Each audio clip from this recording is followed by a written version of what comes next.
fucking light. It's okay. It looks like the heavens.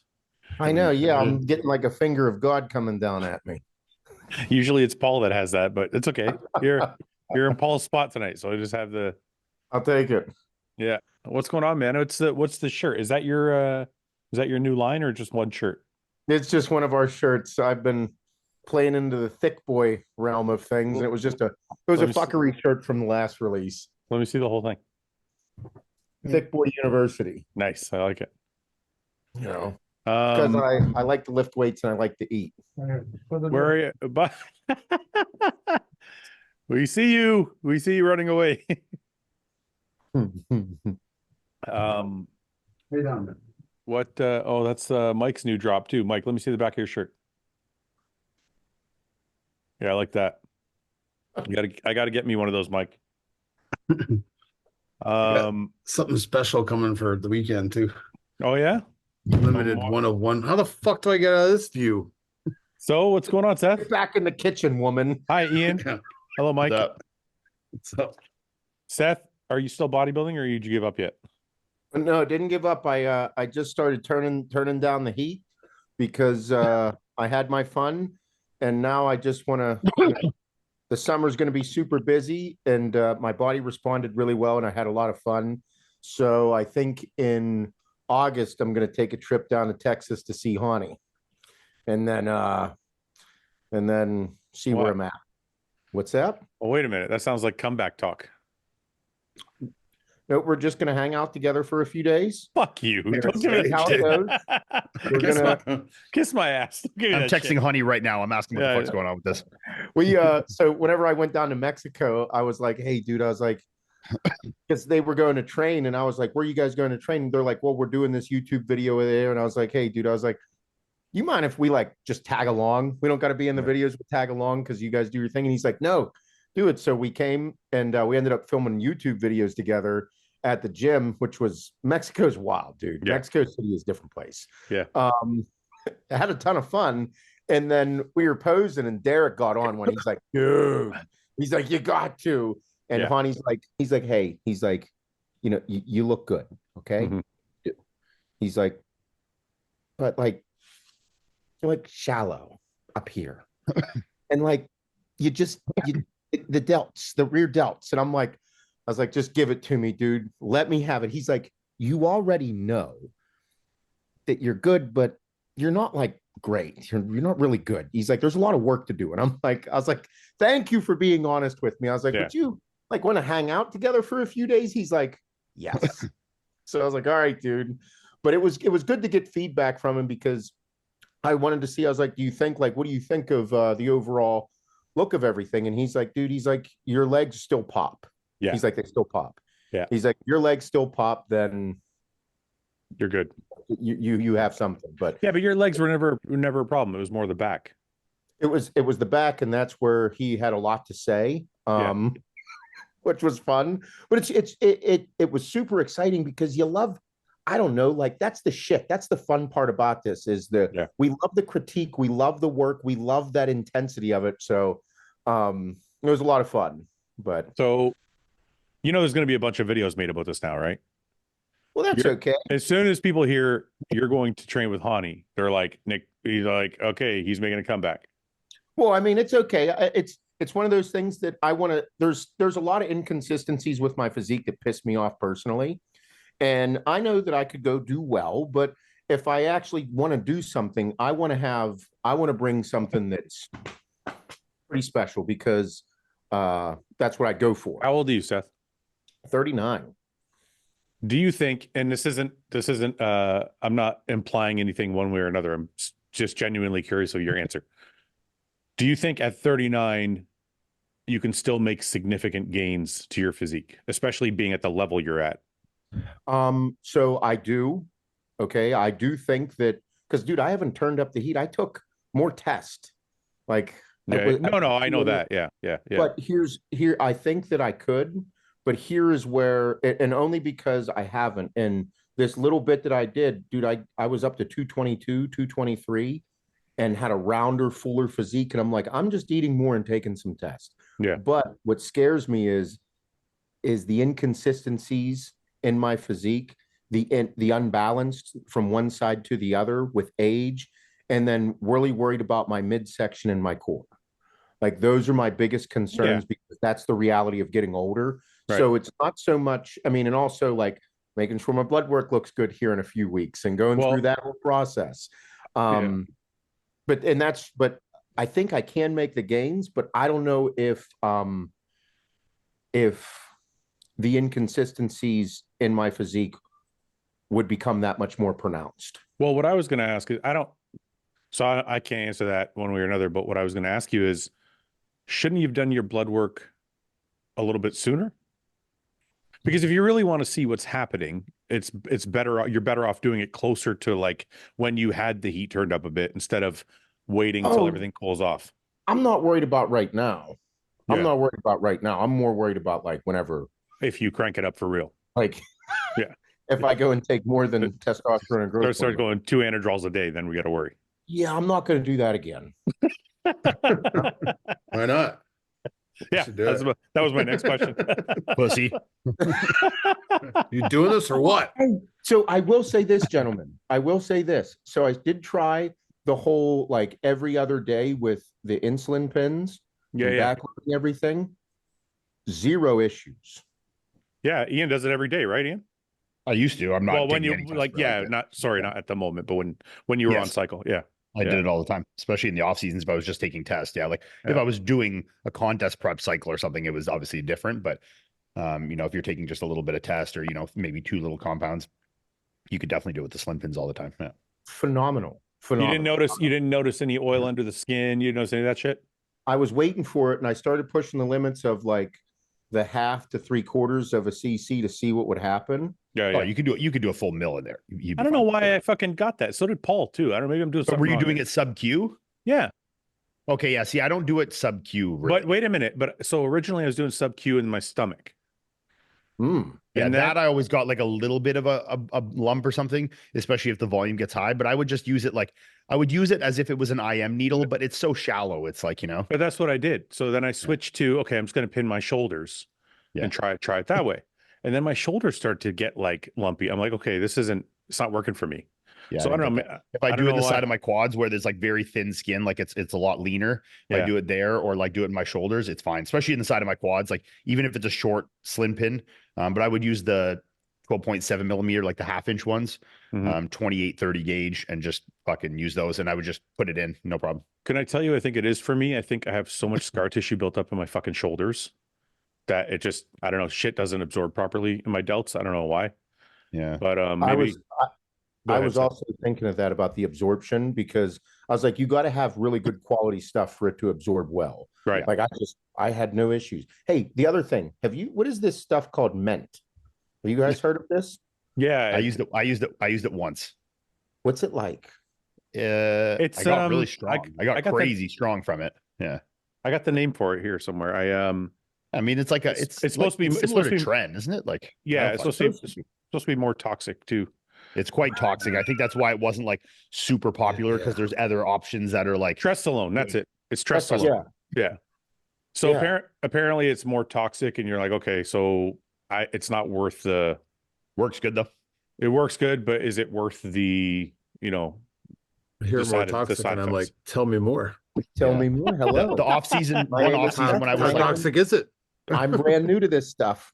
When I was like, the year when I was like throwing around 5-plate incline benches and 4-plate overhead presses, that was the short time I used the. I noticed, I noticed significant strength increase on it as well. Yeah, okay. It feels like it feels like Anadrol all over again. Yeah, it's like as if you mixed Anadrol and Tren into one. Yeah. Okay. But you don't get. I don't think you get the same like when you take Tren, I feel like you get harder. Yeah, look at order some now. Order some now. Well, it's hard to say. Yeah, maybe, because I always took, if I took Tren in an off-season setting, which I never really did, but if I did, I would expect that you're not going to get harder, because the rest of your life is not conducive to that. Which is when, if you're using Ment, like I was using it in an off-season setting, when it's like I'm eating in a big surplus, I'm not doing crazy amounts of cardio, I'm not like controlling estrogen to the same degree that I would be in a prep. So I mean, there's things like that where it's like it's really hard to tell. As soon as I found out the toxicity of it, I was like, okay, this is probably not the right thing for me to be using. Yeah. So whenever I mean, me hearing all about this and like looking into it, I'm like, this is kind of ridiculous, like figuring something new out. But the toxicity is what came up a lot. But then I'm like, okay, so if you hear that it's crazy, like we're like laughing and carrying on. But a lot of these young kids, like I just started diving into TikTok a little more. Yeah. There's a lot of really dumb kids doing dumb stuff on TikTok. Oh my God. yeah, but we all do. Yeah, but like these kids are really dumb. They're really yeah, dumb. like Maybe I haven't paid enough attention. Tell me the dumbest thing you've seen. not having any base whatsoever and publicly taking steroids to being like, yeah, I'm just trying to be transparent online. I've been lifting for 6 months and this is what I'm taking. And I'm like, oh no. It's like the new thing to like divulge your stack and like you're no one when it comes to like giving information like Pharmacology, that. yeah. Well, I mean, what's funny? That are like taboo like that. People think get them clicks. But this is what I find funny about the whole, or not funny, but interesting about the whole topic. If you caught me when I was 22 or 25 and asked me a steroid cycle, I'd be like, yeah, take this. That's it. You're good. I might even do that at 35. I think it wasn't until I started my podcast that I realized there was people that were way fucking smarter than I was. And you really shouldn't be divulging fucking steroid information unless you have some pharmacology background or you have significant experience with it. But when you're 25, you know how it is when you start bodybuilding. You think you know how to train, you think you know how to fucking eat, you think you know how to take drugs, and you just start spitting it out. Now they just have TikTok to do it, so it's worse. It is kind of crazy that I do feel like after looking into it, I was like, man, this is kind of rough because, there is the effect. And we all know for the more dramatic an effect, the more dramatic like a side effect could be. And for certain people, different things happen. Like we all know people that all of a sudden just break out with crazy acne. And we're like, oh, dude, how'd that happen? Yeah. I've never had those things happen. And then like the strong side effects from Nolvadex, like something that you're supposed to be like, oh yeah, anti-ET, either take, take a Arimidex or Nolvadex, you'll be fine either way. It's like, not really, so it's an interesting thing to watch. And it's like a holy shit moment. You know what though? Not to sound like I'm not taking what you're saying seriously, but there's the good and the bad. Like, sure. I guess the way I mean that is on the good side of it, there's two aspects. One, you do have a lot of people that do have a ton of pharmacology experience also giving out advice. So those people are out there talking. But two, I see more shit about blood work lately than I've ever seen in my bodybuilding career. So I think people are doing dumber shit, but there's also a lot more people getting blood work done earlier. So maybe the problem with kids, and if there's any younger guys watching this, the problem is a lot of these things, and what I experienced was you can't feel them. Like even now, if you said to me, hey, what do you feel because your kidneys are fucked up? Nothing. Yeah. Literally nothing. I don't feel anything. I will say, and this is not to dispute what you're saying, because I agree that, it's good. People are doing blood work more.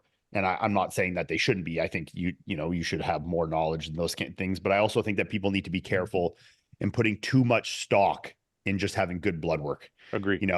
Like I think blood work is such a small fucking tiny snapshot of like really what's going on. You could have perfect blood work and have a calcium score of 400, like I've seen it on guys, where their cholesterol is perfect and their like arteries are fucking clogged completely. I agree, but hold on a minute.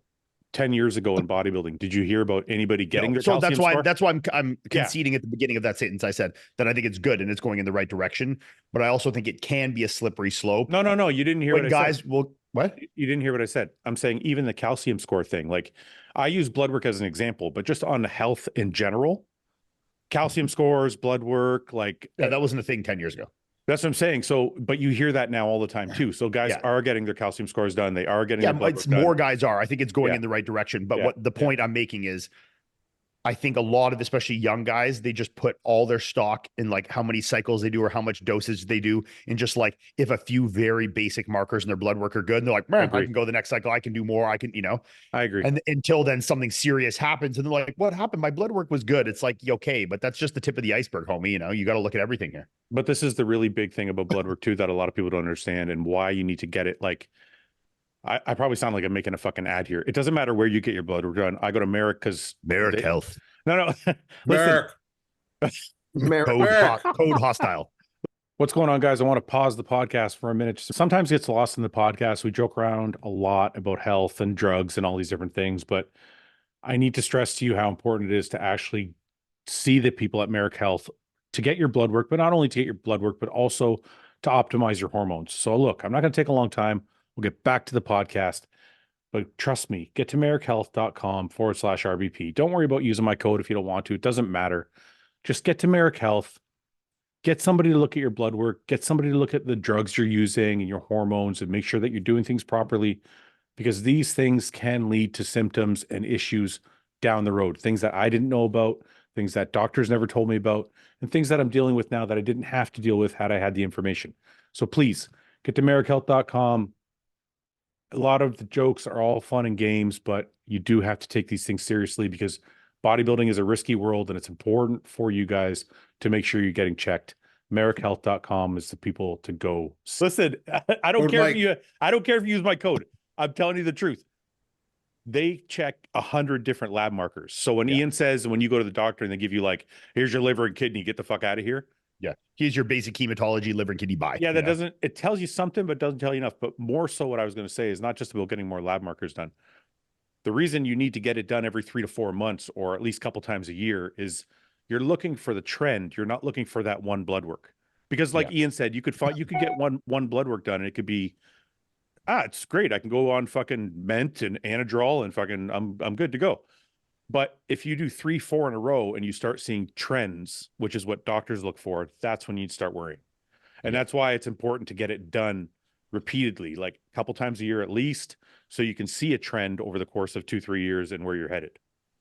So and the reason I'm saying that is because, like I said, your kidneys, for example, if I read you the kidney side effects right now of having, chronic kidney disease, stage 3, stage 2, whatever, I don't feel any of those things. They're like, if I never got blood work done, I'd be like, oh, I'm totally fine. Yep. So this is why. And like you said, Seth, I know there's guys out there fucking giving really shit advice, but at least there's like a flip side to it. Oh no, I think it's bound to happen just with, I mean, look at anything on the internet today. But whenever I started diving into TikTok, I'm like, man, it seems like, I guess there's more of a opportunity for people to post themselves than we ever had growing up. Right. But it's like, I don't know. There's more young kids in the gym than ever. Good thing. But then whenever that comes about, the things that like the shortcuts, everybody looked for the shortcuts. For us, the reason that I think we all responded well was because we had a strong base of like muscle. No. Like I trained for, no, you didn't? No, the day I decided to compete, it was the day I started steroids. I'm just being honest. I had done some circuit training maybe and some cardio. Get the fuck out of here. I'm telling you. And I was 20, I was 19. And I went and saw my first bodybuilding show because a friend was doing it. And my buddies bet me to do it because I'm like, I could do this. So I did it. And I'm like, the next day, we got hammered that night. We got fucking drunk as fuck. The next morning I woke up and I'm like, I'm going to do it. And they're like, okay. And I'm like, how do I do steroids? Oh my God. I was like, if you're going to play golf, use the right golf clubs. And I fucking started. And that was it. And that's how, and I'm not saying anybody should do that. I'm just telling you the truth. Yeah. Because I decided if I'm going to compete with these guys, I got to do what they're doing. Man. Yeah. Because I trained from 13 to 19. It was right between 19 and 20. But you turned 20. But you guys started earlier. Yeah, I know. I'm just saying in general, like that's because that's what I assumed, I guess. So yeah. But no, I just would expect more people to have a base, and I don't know. I mean, I've been transparent for as long as can be. Like it's just, I don't know. I think the more information, the better. But with that, it's going to come some people doing some dumb shit. And now I started seeing it. I'm like, oh man, I don't know. The one I saw today of this, it was a super trendy video, and this young kid, like people were making, other videos about that with their faces in front of it and shit. And I was just like, holy smokes. What was he doing? He was just talking about the shit he was taking. Oh, that's the kid. Yeah. And like the dude had zero muscle tone. And I'm like, holy shit. Mike, how did you start? You just like wake up and decide to take some Anadrol one day? No. I started when I played football. I was how old? I was training with I think I did my first My first cycle was test suspension and D-ball, like the Romanian D-balls. Like a full blown fucking cycle. I don't know, boy. The Romanian D-balls with the dude on the pack, and he was like flexing, like super.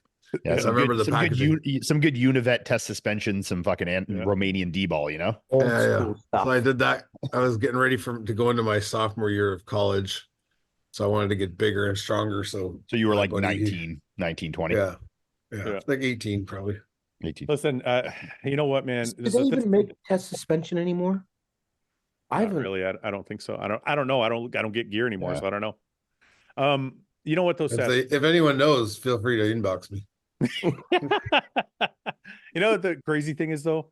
You know, working with Sam this year, I realized it's all the same shit we did. It's just public. Like we were the same dumb fucking 21-year-olds and 22-year-olds eating cereal and taking fucking gear, and it's just now it's public. So I don't know, is it really that big a deal? Like, is it really that much of a problem?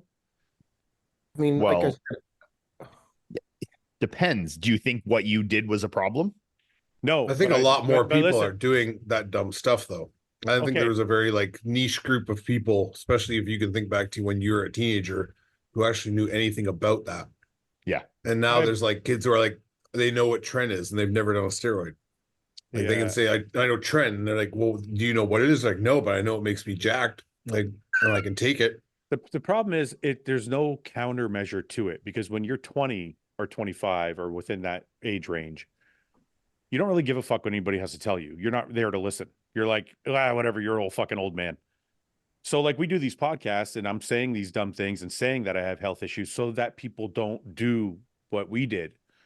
But at the same time, they're like, he just has bad genetics, or he fucking did it wrong. Or well, the thing is, people will always discount what they don't want to hear to justify what they want to do. Right. You know, so like if someone wants to take 1,000 milligrams of Anadrol, you know, they're gonna not listen to the 50 guys that say don't do it, it's gonna kill you, and listen to the one guy that said, I did it and I had no problems. You know, 100%.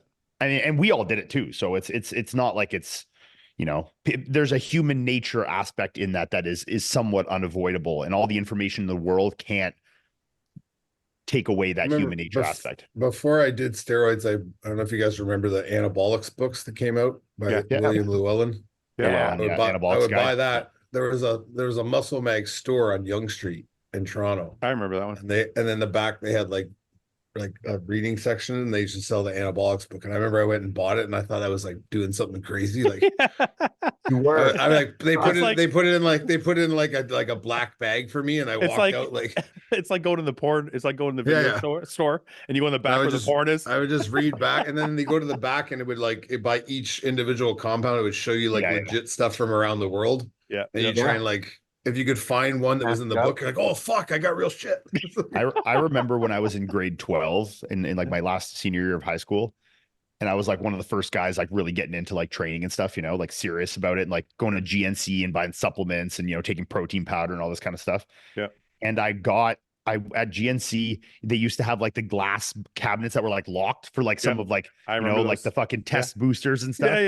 Yeah. And I got it from there. It was a Muscle Tech product, but I can't remember which one it was. But like on, you know, when they used to have like the horse pill, fucking Lou kicks and Gat kicks and all that kind of stuff. Yeah. Oh man. And I got one of them, and and on the label it says like anabolic, non-androgenic, blah, blah, blah. It's exactly what it said. So I didn't know what these words meant at the time. So I Googled it. And when you Google anabolic or androgenic, you only get steroid literature.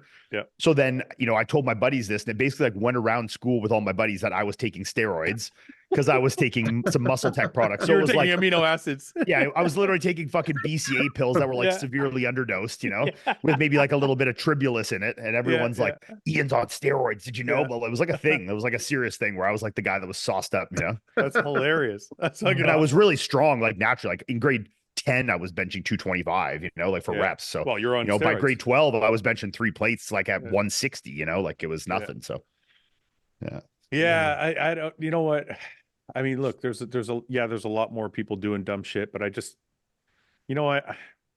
I think you can do your best to try and teach people, but I've honestly reserved myself to ultimately people are just going to do what they want. They will, and then they're all of it over time. as it continues, they're all going to learn the same way we did. Right. Exactly. They all will. It will repeat itself in the same exact manner, just how it goes. There's going to be people that have crazy great success, and then there's going to be people that have this demoralizing holy shit moment that their whole life was ruined, and it's like, yes. There's a couple things I want to say. So Iain's retired at 34, 33, 32. So Iain retired at 32. Back it up, buddy. Yeah. I'm 33 now. I was 32 when I retired. So he's still young. So you can't, I don't know if it counts, but I guess it does. But it's not often that guys get out with having no issues. No liver issues, no kidney issues, no thyroid, no pre-diabetic, no just mental health issues, no physical issues. Yeah, but that was there before. So it didn't it just made it worse. But this is why, like, we kind of do this. Part of the reason why I do the podcast is because it's important to note, like, more often than not, if you have a 20-year-long career, something is going to be there. But the problem is you're not going to see it for 10 years. So this is kind of what we're trying to get across is not like, oh, don't do it, but maybe just be as smart as possible, because there are things that are going to pop up that you aren't going to fucking see or aren't going to know until it might be too late or it's already progressed. So anyway, okay, let's Seth, so you're done bodybuilding now? You're back to normal until you go see Hani, then you're not going to come back. No. We're gonna hang out and see how it all goes. Why don't you just fucking? Why do guys do this? Why do guys do this? Why does everybody do this shit? Why do you just we hang out, but we don't talk? We hang out, but we don't talk about bodybuilding. There's so many factors that come into it, but right now, I just after the Pittsburgh, we have a lot of stuff happening for the summer with work, and then we're going on vacation in 2 weeks. Where are you going? Hannah and I are going down to Playa del Carmen and Cancun. Yep. So we haven't been there. She wanted to go somewhere different.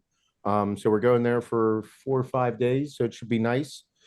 Get sunburnt and all that happy stuff. How long are you going for? 4 or 5 days?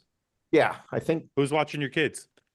So Adeline will be here one of the nights, and then her sister is going to stay here and watch the kiddos. Adeline, my oldest, just got her license. Oh shit, that's terrifying. Yeah, dude. You know what's funny? It's fucking nuts, dude. It's crazy you said that. I don't know why. This is really weird. I think this girl was tailing me, or she fucking can't remember what. And I looked in my rearview mirror. The girl looked like she was 12 fucking years old. Oh, and for some reason, the first thought that came to my mind is I could never be a dad because I wouldn't let my daughter go anywhere. I'd be terrified. So I mean, we're just talking about all these young people on TikTok, and she's literally getting into that demographic. She's 16 and a half. Her boyfriend's 18. Really great kid. But like in her car, you get in and there's like the young LA air freshener hanging from her thing. You get mad. You get mad at her. You're like, how come it's not Axe Sledge? But it's like, because that shit. It's funny as fuck because I get in there and I see this and I'm like, and then her and her boyfriend are they post pictures of them after they worked out, and I'm like, oh man, this is crazy. Like it's cool, you know, they're living life, but then it's just also like, I don't know how to handle it quite yet. I'm still like kind of feeling it all out, and So wait, she's got her license or she's getting her license? No, she got her license. She drives. So when she says, Dad, can I take the car, and she leaves, are you? I bought her a Toyota RAV4, super reliable. It's gonna last her forever. High safety rating, very high. Yep. All-wheel drive. you got one of those spoiled kids that just got her car bought for her. It's like I make her wear a helmet in the car. No, that's cool. You know what? That's cool that you're able to buy her a fucking car. Did she have to do anything for it? So I told her, Adeline is, all right, she's such a really good, really smart kid. Like she's wanted to be a doctor since day one. Yeah. And in all honesty, literally the reason that I didn't expect to have 3 kids. Yeah. The whole reason that I went after this ambitious entrepreneurial shit and all the money and everything was because whenever she was young, I'm like, man, this kid's way fucking smarter than I am. I'm like, if I got to do something good to be able to make sure I provide for her. So I went on this whole concept of building the companies and doing all this because I knew one day, like, I'd like to create opportunity for my kids. Yeah, Well, now here it's coming, and this kid literally got Student of the Year award for one of the hardest AP classes you can take at the high school. yeah. Like, the teacher was like, "You're a Student of the Year for this class," and I'm like, "Holy fuck!" And he's like, "Dude, kid's really smart. Yeah. You got something here." So very awesome. And I tell her, focus on fucking school. The world needs people like you. The world needs smart people that can do this, because I like business and numbers and wild shit. If you want to be a doctor, whatever it is, like, she's dead set on going after, she wants to become an orthopedic surgeon. So, like, she's a really smart kid. All right. Well, it's funny. It's cool. It's interesting you brought this up. Me and Paul were having this conversation. My nephews have everything.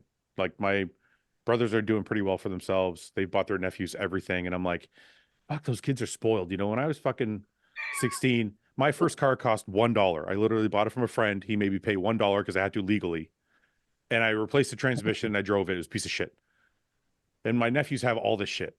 But then at the same time, I said to Paul, I said, you know, if your kid's getting fucking straight A's and they're not on fucking drugs and they're not going to fucking jail and they're good shit, I mean, I'd probably do the same thing if I was in. Yeah, I mean, it's also one of the perks of, like, if you do well for yourself and you make money and you do that, and it's like something that makes you feel good is giving these things to your kids. It's like, who fucking cares? You know? No, I know, but it's not about who cares. It's about the reason we brought up the conversation is because it's like, are you worried that you're raising self-entitled kids or spoiled kids or any of that, right?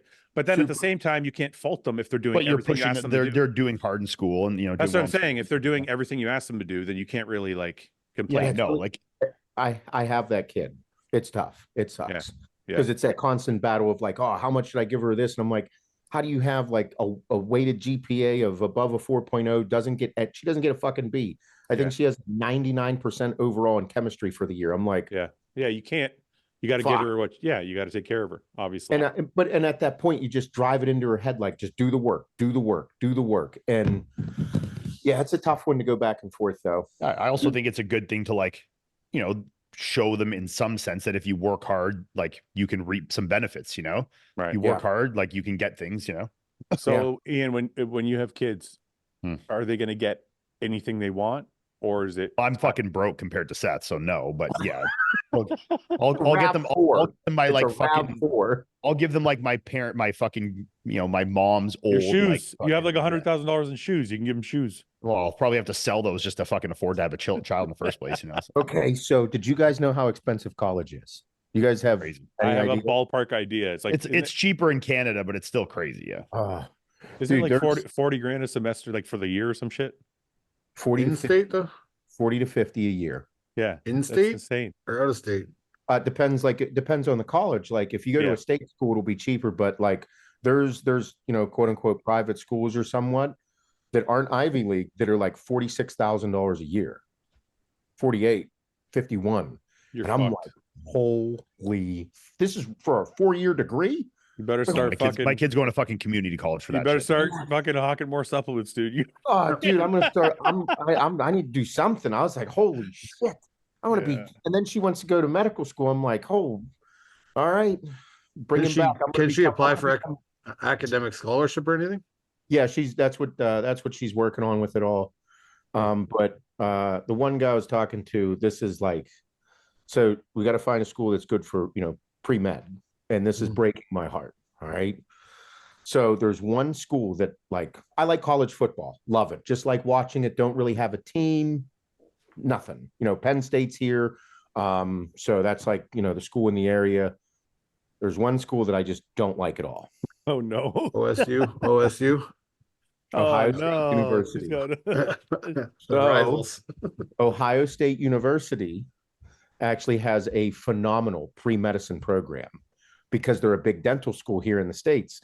So the one guy I was talking to, his daughter, he's one of our attorneys, and his daughter went to Ohio State and he's like, let me tell you, it's a beautiful campus.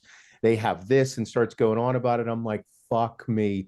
I'm going to be the dude that hates Ohio State wearing an Ohio State dad shirt. Like, you don't really give a fuck though, do you? Do people, I know football is, like, serious in the States, but do you really give a shit? I don't, but so Steeler fans are really obnoxious. Like people don't like Steeler fans or Cowboy fans because there's so many of them, and they're just like you could. They're just annoying, I guess. And Ohio State fans are some of the most annoying fans on the planet. And I'm probably going to be there. So that's it. But Mike, if you had a kid, would they be spoiled at all? Would you feel the same way like Seth and Ian feel, or would you be like probably if I had a daughter, not if I had a son? That's what I said to Paul. I said if I had a daughter, I'd be fucked. If I had a son, I think I'd be fine. Yeah, my kid shit in the mulch over the weekend. So you're what? My son, yeah. He shit in the mulch? He just took a dump in the corner on the mulch. Yeah, he just was like, yeah, he's in the pool. His heart's in the right place though. It's not bad. Yeah, dude. You're in the pool. I'm working outside doing that. That's what I mean. So the boy, fuck him. He's fine. Yeah. Like I was working, they were in the pool and I was working, putting down stone. And all of a sudden he's like, I gotta go poop. I'm like, all right, go inside. Drop it. No, man, I'm gonna. He's like, no, I'm gonna go here, and I'm like, okay, like just seeing what he would do. Went right to the corner, dropped his pants, and crapped in the mulch, and I'm like, okay. He's going to preschool. He's going to preschool next year. He's gonna shit in the corner next year at school. I remember I grew up like on like a acreage, like kind of rural property, and if I'd be out with my buddies or like out in the fucking out in the yard, would kind of far down from the house, and I had to go to the bathroom, I'm fucking shitting out there. There's no chance I'm going all the way back out to the house. See, that still lives on in you. That's why like you'll shit in a service center and not put a nest down because you don't care. Well, I will try not to shit in the service center. No, I'll hold my shit in for 6 hours, but if I have to, I'm not going to put toilet paper down. I don't care. Yeah, I don't put toilet paper down either, but that's what, remember we had the discussion. I think it was Guy at the time said he couldn't shit unless he put like a nest down. Yeah. And his reasoning was when I go hunting, I poop in the woods. Yeah. Oh, there you go. He's right. That was, and he's right. That's why I was like, all right, you can't do this like at other people's houses. He had to make sure that he knew those things. Because like Emmy will have her friends over from gymnastics. They'll come over and they'll go swimming. He just whips his dick out and starts peeing wherever. Like we're outside, like because we live in that rural area. As a man should do around women, Yeah, and these girls don't have little brothers. This is the first time they're seeing them. I'm like, oh my god! You're gonna call from one of their parents. Hey, my kid knows what a dick is now. What the fuck? Yeah. Yeah. But, Ian, so what else? It's been a minute since I seen you guys. Well, Ian was at the biggest gym opening I've ever seen in the last week. What was that like? Crazy gym, man. It's crazy. It's nuts. One of the craziest gyms I've ever been to. Yeah. Really, eh? Well, you've been to Pure. You've been to Pure. What's it like compared to Pure? Probably not as much total equipment. I think there's about 180 pieces total, not including the cardio. So a lot. Wow. Like it's a lot. Oh, yeah. And it's all like the shit is like they picked good stuff. Like they got a lot of that new tech stuff, a lot of fucking Atlantis. Is that new tech stuff any good? It's awesome, man. I fucking love some of their pieces. I love. Yeah. Wow. Yeah. Where are they based? Do you know? Anybody know where they're based? They're Korean. Okay. Yeah. Go on. Sorry. I think they're not a newer company. They were really big over in Asia, but I think they're like customer service and like they did, stuff for North America. They didn't really have people that spoke English, and they're like, shipping costs were crazy and stuff like that. And I think, they're trying to make more of a push into North America now. So they're kind of, guys like Dory and these guys are picking them up a little more and starting to distribute them a little more. Yeah. But the gym is crazy, man. I mean, it's fucking. What's the atmosphere like in there? Is it still feel like a gym though? Yeah. I mean, this weekend, it's hard to say this weekend because like it was obviously really busy. It was a gym opening, right? But I don't know if you saw pictures of the gym. It's like, because it used to be a newspaper factory. It's like I saw that. Very 150-foot ceilings in there the whole way. Yeah, I love that. It's crazy, and it's all sprayed black. So like it feels like you're in like a fucking crazy big. Like it feels so much bigger than it is. It is huge, but it feels like 3 times bigger than it is. Yeah. So, but yeah, I mean, me and Chris, Hani put me and Chris through a chest workout there on Friday. And the equipment was just fucking awesome. Like it was good stuff for sure. Sorry, go ahead, Seth. No, I was gonna say I heard the new tech stuff is like all the manipulation you can do to the angles and the seats on. Yeah, man. Like that. Like they're like, for example, their quad extension. Like you can adjust the seat pitch from the back of the seat up and down, forward and backwards. The angles of the fucking pad. Like you can make it feel so good. Like all their pieces are very adjustable. very ergonomic, and very smooth and like feel good. A couple of them had like a little, like one of their chest presses I was using was very nice, like comfortable on your wrist. It had like this, as you push the wrist thing, kind of like rotated nicely, which was really good and comfortable on the wrist. But like some of them will be like, at the bottom end of it, it was like a little too heavy versus the top end, but overall, like if I'm comparing them to any other brand, like they're just right up there for sure with any of the best companies I've used. This was my first time using them. I haven't had great experiences with Panada. I've used some. It's better than Panada, in my opinion. I was just going to ask you that. Like, is it you put a step above or what? Yeah, it's almost like they took a lot of the similar concepts and a lot of similar pieces, and then just changed them a little bit, Yeah. And they look more simplified. Like, the Panada stuff looks very Italian, Yeah. Like, yeah. To put it lightly, huh? It looks like a fucking Ferrari when you exactly. Where this like looks like a Cybex piece or an Atlantis piece. Seth's Italian, right? You guys know that. That's okay. Just we don't go too hard on the. But he knows what we mean by it looks Italian. This nose didn't get itself from the Irish. But no, their pieces are awesome, and there's like a high level of customization on them. And they were really good. I mean, all the pieces I used, I really, really liked. So I don't have anything but positive things to say about them for sure. That's cool. That's good. How was your time with Chris? Did you spend?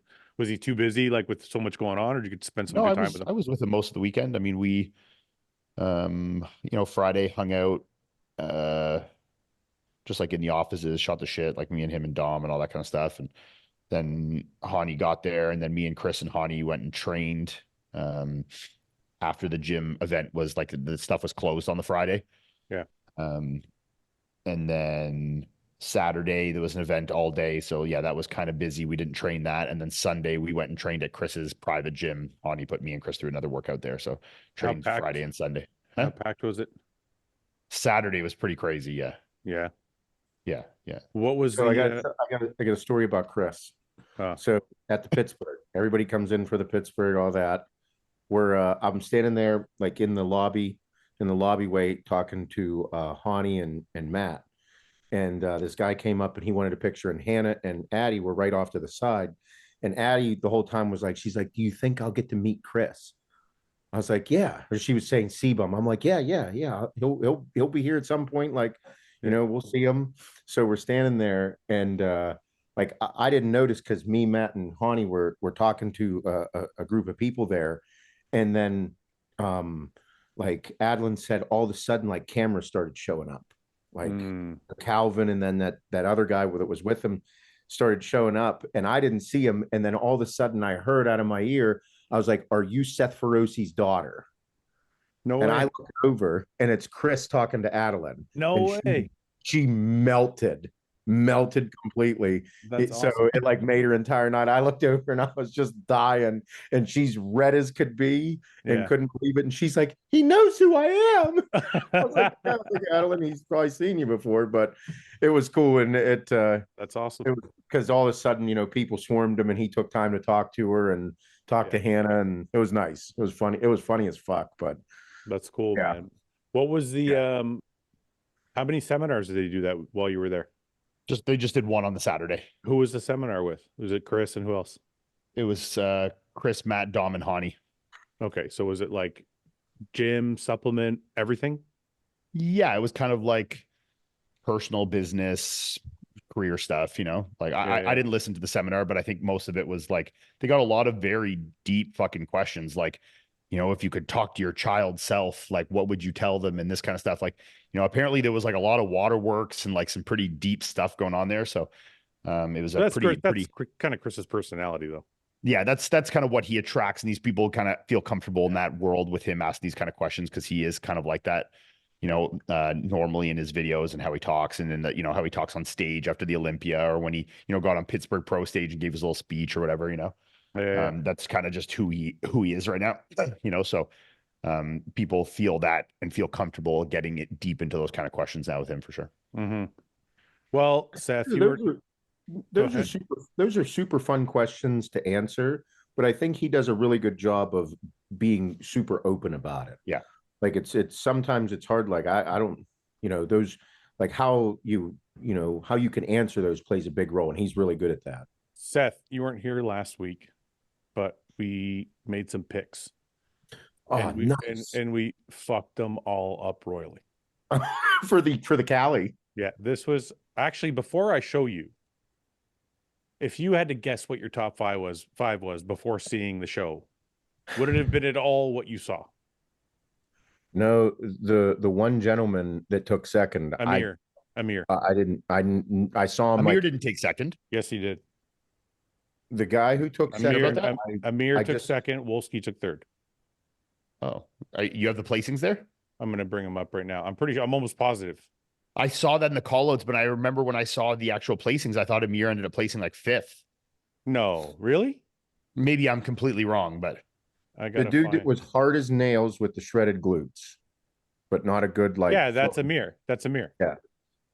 Yeah. I saw him on like Instagram on my search feed and shit, but didn't really know anything about him. And then I saw him there. I'm like, oh, bro, nailed it. But he doesn't have the prettiest physique, but he nailed his shit.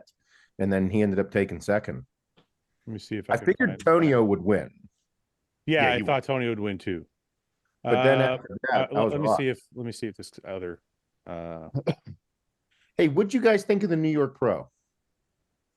I know you guys probably covered. In what regard? In what regard? Just the overall show itself, and then the place. I mean, the lineup overall was crazy good. You know, obviously the standouts were, you know, Martin was a standout for sure. You know, he pushed someone like Nick. You know, Nick looked good, but I think we can all agree he wasn't his absolute best. And I think, you know, Tyler agreed with that breakdown of it. But it's still everyone looked. I mean, you had guys in the second call out that could win half the shows of the year, you know? So that's what I said. I was kind of pissed whenever I saw the number of fucking people at New York and Cali. And I'm like, you guys knew these shows were going to be stacked. Why wouldn't you kind of like anticipate? And Toronto, I think Toronto's going to be the same too. It's like everyone between May and June, July is going to be like crazy loaded shows like this. It's like, bros, you missed the boat, you know? Yeah, but that's why I think Martin was smart. He got in early, did Detroit, took a ton of money home, and fucking got his qualification. Because now, if he didn't win, he would have had to go to California. He probably would have beat Tonio in California. Yeah, he would have won California. Yeah, he would have won California, but he would have to keep competing, which is the thing is the pressure's been off him now. He competed in New York for fun. So it was like I've been talking to him, like sending texts and stuff. Yeah. Listen, that dude he was in such a good headspace leading into that show. He's like, I'm having so much fun. This is great. And I'm like, he's like, I think it's showing in my physique. I'm like, but you are. Dude, I was like, you're on one, man. Me and Martin had I don't know if we ever had a dispute, but we've kind of like, had our issues, I guess you could say, whatever they were, small or big, whatever. I think they were small, but anyway, the point is we have a completely different relationship now and respect for each other. He's changed so much. I was just going to say, he's in such a better spot mentally. Yeah. Yeah. I really like Martin. Like I can tell he's, you know, really tried to work on himself. And every time I see him, it like just puts me in a good mood. You know, he was down even for the Raw gym opening this weekend. I saw him there. Yeah. And it's like, you can just tell that this guy he's training by himself, just fucking like training so hard, loving it, you know, and it's like, you can just tell this guy's loving what he's doing and like really has shifted his opinion of, you know, worrying about what other people are thinking and just like doing what he loves and enjoying it, you know, but he looked fucking crazy too. He looked nuts in person. I would venture to say, and I don't want to, this is not to take anything away from Martin, but I would venture this to say this has something to do with working with Stefan. Because I think it's probably a contribution, yeah. Because Stefan seems to have this effect on his athletes. Because I even noticed a change in Nathan. So I'm like, it's something Stefan's doing with his relationship with his athletes that's like bringing out like this, I don't know, more enlightened something or other.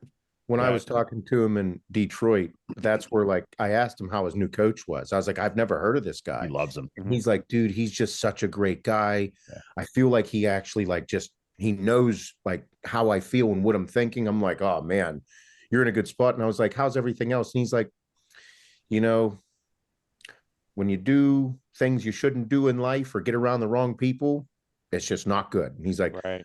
I got a really good spot right now. I'm in good with training. He's like, I love my girl. She's great.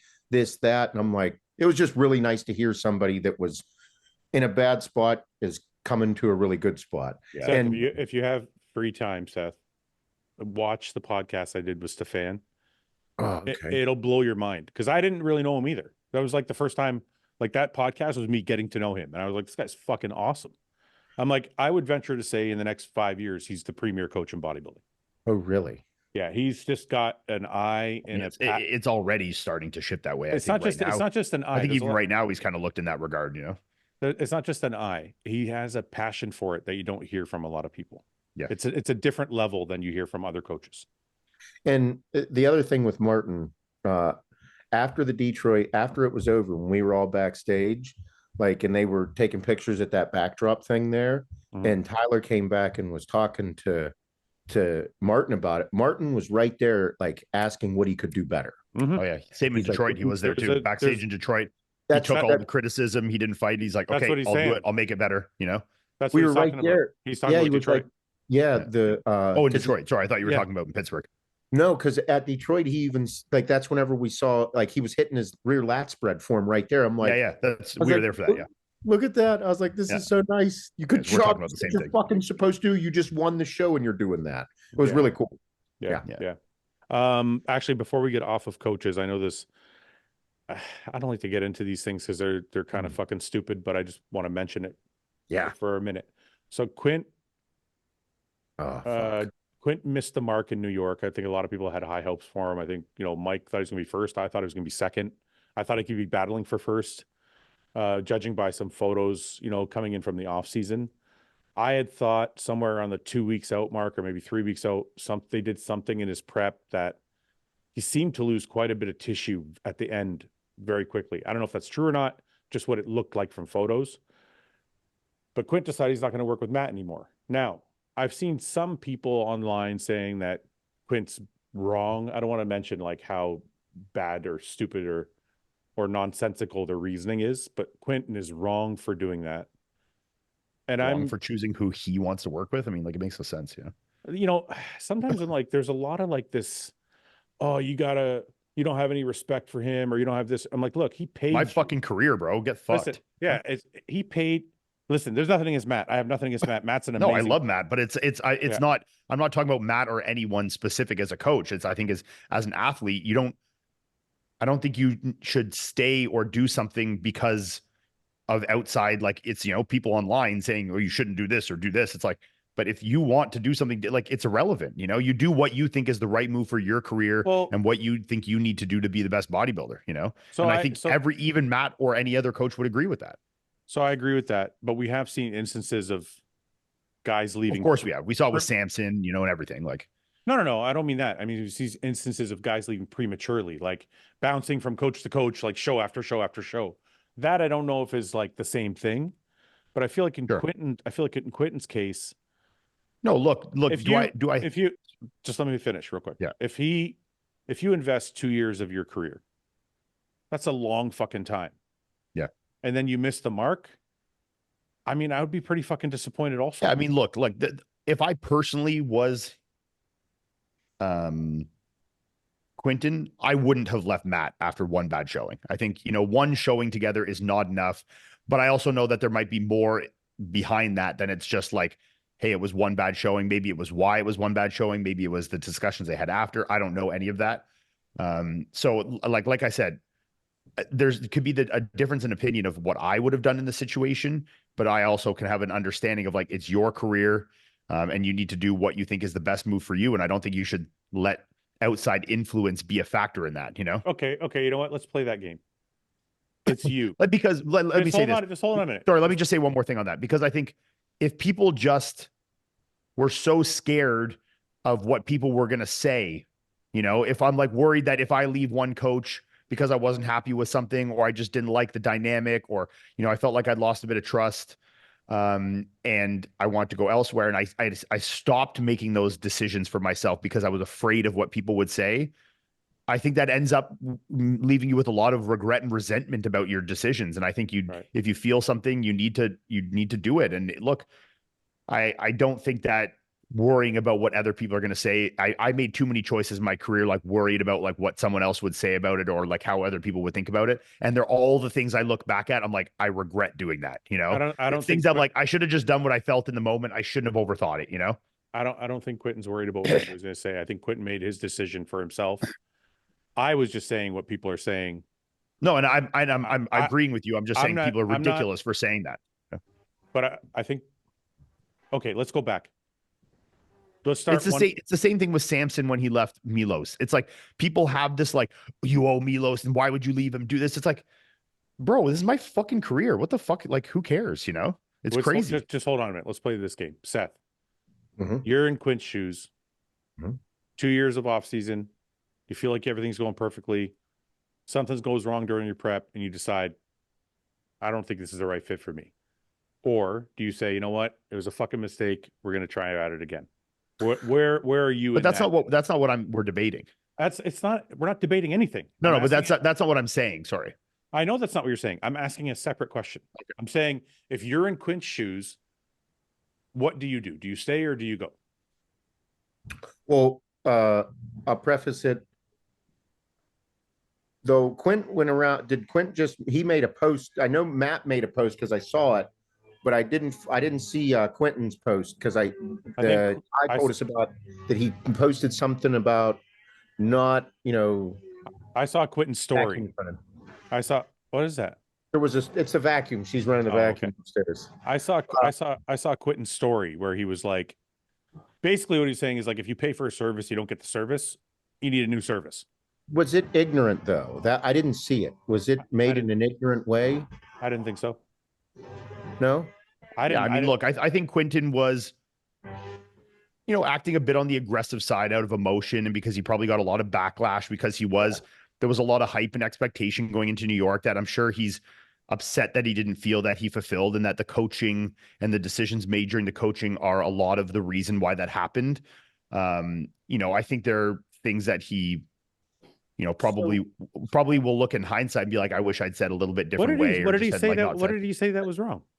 Well, I didn't think he said anything was wrong. I just think that the tone of the stories that he was saying were like a bit out of like aggression towards it to Matt in the situation, Were people attacking Quentin for him doing poorly? Well, I'm sure people online were, I'm sure he was getting a lot of people being like, oh, like, well, bro, we expected better or whatever. Quentin's skinny, or like he still needs way more muscle, or, and I think for him, seeing where his physique probably was and where it ended up on stage, he probably feels some kind of way about it, and he's pissed, I'm sure. But, I think, look, like I said, I made a lot of decisions, on social media that I regretted over the years. And I'm not saying he's going to regret anything he said or anything, but, I think it's just, it's not like needed per se, My interpretation of what he said was the same as Ian's, in that it sounded like somebody who was like over it. He had a bad showing. Yeah. But at the same time, I didn't feel like he said anything disrespectful. I thought he said, I paid for a service. I didn't get the service I expected, and I'm just going to do it on my own.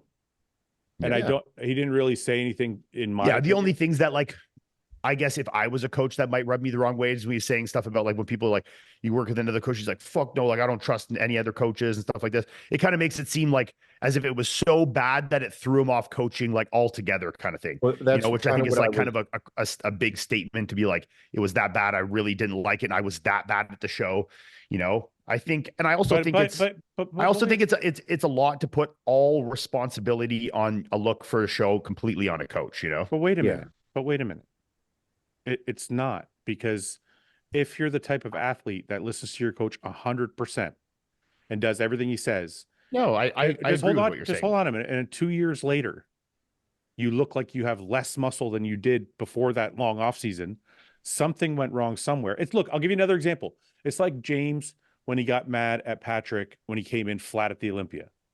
Yeah. That was Patrick's fault for not catching the fact that he was losing tissue. Dude, I agree. And I don't even know what I'm not even arguing anything here of any specifics. I agree on both sides of it, that I think that Quentin should not be wronged, like said that he did anything wrong, or I don't judge him in any way for leaving Matt. I think it's your career and you should do what you want. I've left coaches in my career because I wasn't happy with showings. Right. But then there was also the separate question of, in that situation, would you have? And my answer was no, that I wouldn't have, because I don't think, like, look, the first show I ever did with Patrick, we completely shit the bed. I did that Tampa Pro against Hunter. I was flat as a pancake. We messed up. But I know a first show with a coach, like, yeah, you had a 2-year off season, but you've only done one show together. So like, I get it. But I'm this is just speaking to what I would have done. I don't judge him for his decision to leave Matt. I think if that's what you want to do and you think that's the right move for you, 100% do what you feel you need to do. But in my opinion of what I would have done, I would have given at least another show to be like, all right, can he see what happened here and can we fix this wrong?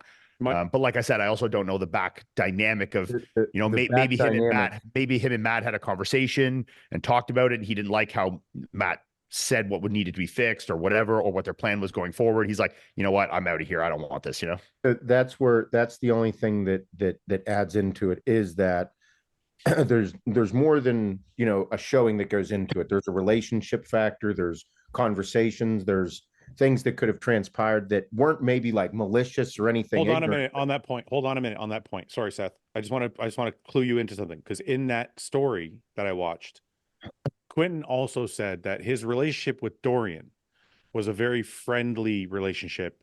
His relationship with Matt was very X's and O's. So I think him pulling the plug is going to be easier when it's like, look, I'm looking at you to do one thing. You're going to take my...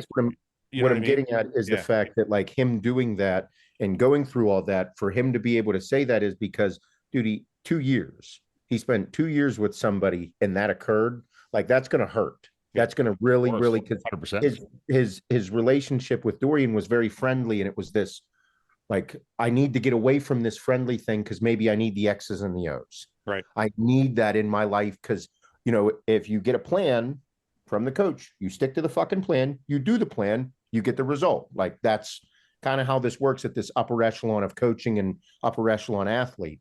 And him investing that time, I mean, you can completely understand why that dude's so pissed off, or why he's doing some, out of character or angrily things right now on social media and saying, fuck this, and going after it. And I could see, and all of us, we know what those things feel like to a certain degree. Yeah. But look, I've done way worse, so I'm not judging him in any way, but you can obviously see that, the online criticisms and stuff, he's been making a lot of, like, sarcastic jokes and self-deprecating jokes, and, saying he's making fun of people saying that he's going to classic physique and stuff. And you can tell he's obviously bothered by the situation. So it hurts. It hurts. I understand that completely. Right.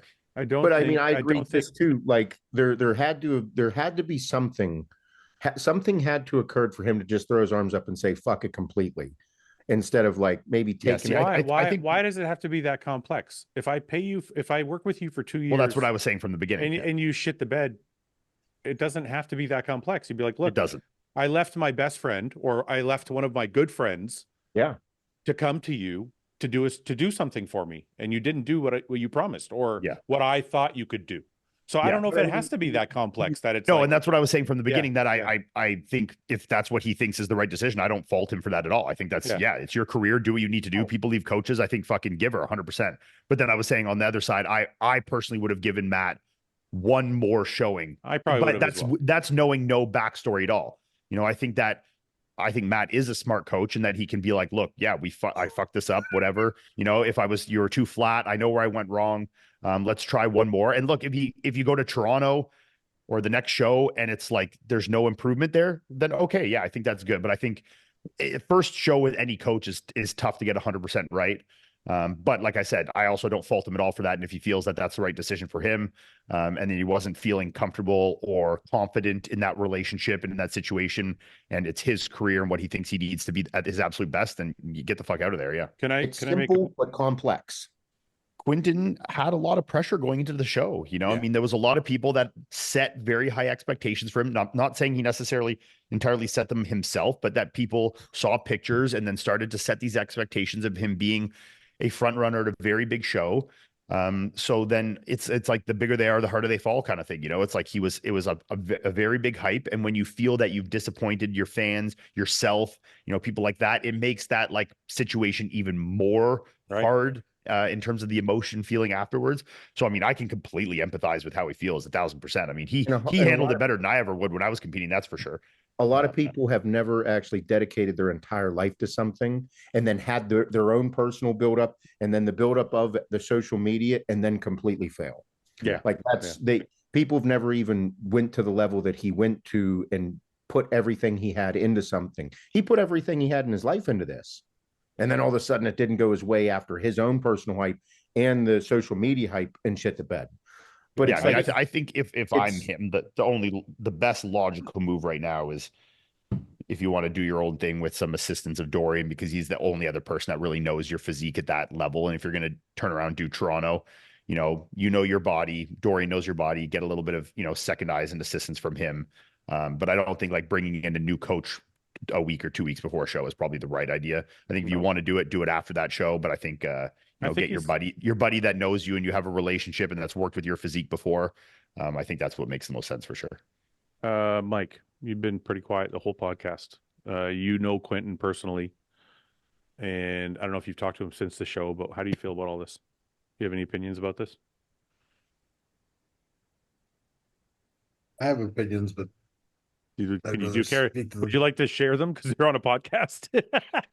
Well, I have a personal relationship with the person we're talking about, so I'd share my opinion with them in person, but well, I'm not asking if they ask me, no, because it's a strong opinion, so I wouldn't want to say it over the internet.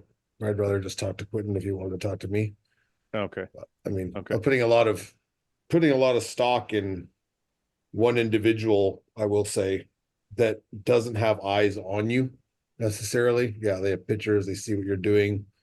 They give you a program, they give you a this and that to follow, but they're not gauging the effort involved, I will say. So I wouldn't blame this person, nor would I blame Quentin. It's just, I think it's a miscommunication and almost a misappropriation of like, how much stock am I putting in an individual to bring me to a place when I need to put as much stock in myself? I can't just think that there's a plan and that the plan elicits the result. Am I giving enough to the plan? Am I doing the plan properly? Am I pushing myself the way I should push myself in training and all this stuff? And yes, it's 2 years, but it's like, it's 2 years of like, it's like you guys said, you've had one chance to actually go to the show. Yeah. It's like, you don't know what the fuck's happening. So 2 years, and we don't know the relationship personally. So maybe they butted heads. Who knows? I know Quentin's a very strong-minded guy. So maybe he had some issues with the way he was being coached, or I have no idea because I haven't talked to him. That's why I was saying earlier too, like, sorry, go ahead. Yeah, but it's like, I mean, I think Quentin's he's a very prideful guy, and he takes pride in what he does. So I think maybe he's just like you said, it's not his ego's hurt, because I don't think he has a big ego, but it's just like kind of like a pride thing is kind of hurt, and he's just kind of reacting the way he's reacting. And I think he'll be fine. I think he just needs to take a step back and realize like bodybuilding's not going anywhere, and neither is your potential. So you're fine, dude. Like nothing's gonna. Like I've had talks with Quentin in the past before shows, and every time he reaches out to me, I speak to him, and we have a good relationship. We don't speak a ton. I don't really speak to a lot of people that often in where I work, but it's like he knows that he could always come to me and talk to me about anything. But I mean, I think, like I said, like you guys can attest to it. Like if you were to hire Seth's going to see Hani, and in his mind, he just says, whatever, if Hani tells me I can do this, I can do it. And we're going to do this. And then he ends up getting down the road and it doesn't happen. Is he mad at Hani? Or does he take accountability for himself as well? Right. Because it takes two to tango. It's not just like, that's what I said. Can I answer that? That you challenged me on. Yeah. Yeah. Not really challenging. It's not that I 100% disagree with you. It's more that if you know yourself, let's say you do take accountability to yourself. Right. And if I look at what I did and I'm like, okay, I trained as hard as I could possibly train. I didn't fucking cheat on my diet. I'm just saying, if you really did, let's say, I mean, when I trained, I know I trained as hard as I could. When I dieted, I know I didn't cheat. So what I'm saying is like, if a coach gives you a checklist and you check every box. Yeah. If somebody says you're going to put on 15 pounds of muscle this year and I put on 10, I don't blame the coach, because that shit's not really predictable. But if somebody says I'm going to get you fucking peeled and they miss the mark by a mile, I'm like, that's a little different because I'm paying you to peak me. Yeah. Right. It's like, but if you're paying to peak someone, you're just paying to peak you. But that's pretty much you have 2 years invested in somebody like. But he paid him for two things essentially, right? He paid him one to put on muscle, and two to peak him properly. Now, if you look at one stage pitcher to the next, he put on no muscle. No, I think he did put on muscle, and well, this is what my second. He was, I think, 100%. I agree that he was over dieted, and that obviously I think we could all see that in the last 2-3 weeks, and that's when I did switch my picks, moving him from second down to fourth. You know, I love Quinton. I would have loved to put him in first if I thought I'd seen that, but I did see, just like you say from the beginning, a change in his physique in those last few weeks. But this is where I think he was pushed down hard. You know, the second point I was going to make was that yes, he probably put on the muscle that he wanted, but it was dieted away. Yeah, exactly. So he paid him for two things: put on a ton of muscle. That could be remedied short, though. Put on a ton of muscle and peak me. Yeah, and he did put on a muscle, but then he fucking wore it off. Yep. And then he didn't peak. So it's like, oh, and that's why I said from the beginning, like I'm split on both ways. I kind of agree with Ian in that if it was me, I was a little bit more lenient with my coaches. I would have been like, let's give it another shot or two. I would have given it, or let's at least finish out the year and see how you don't even need to finish out the year. Yeah. I think a sign of a very good coach isn't necessarily that they fucking like it's perfect right off the hop. I think that they can learn and adapt quickly and learn from their mistakes. And that was the thing with Patrick. Like we went and we absolutely fucking one of my worst showings in my career was that Tampa Pro where I lost Hunter. The fact that he even came second is a goddamn miracle, you know? But we turned that around in like 3 or 4 weeks, and I came back and won a fucking stacked New York Pro with one of my better looks in my career, you know? So, you know, he saw what we did there. He said, this is what I fucked up. This is what we messed up. You know, I did this with the water, this with the sodium. He looked back at the pictures of certain days and where the look started to decline and where the weight started to change. And he's like, I know exactly what I did wrong. And he went to New York and did exactly the opposite, or not the opposite, exactly what needed to be remedied to get the look better based off what had happened in the first show. And we got a good look and I won a big show. So like, you know, but like I also said, that's what I would do and what I have done historically. I left Patrick after, you know, 3-4 years because of the Olympia, because, you know, I wasn't happy with the look we had there. But that was after quite a while. But I also don't fault Quinton at all if he thinks that the trust is lost. And I completely understand that feeling. If you don't feel like you can, you know, trust the success with that coach 100%, then I think you do need to get out of the relationship. If you think that you can still trust them and get another shot at it and do good, then do it. If you don't think you can, then you need to leave. Yeah. Okay. Let's move on to California.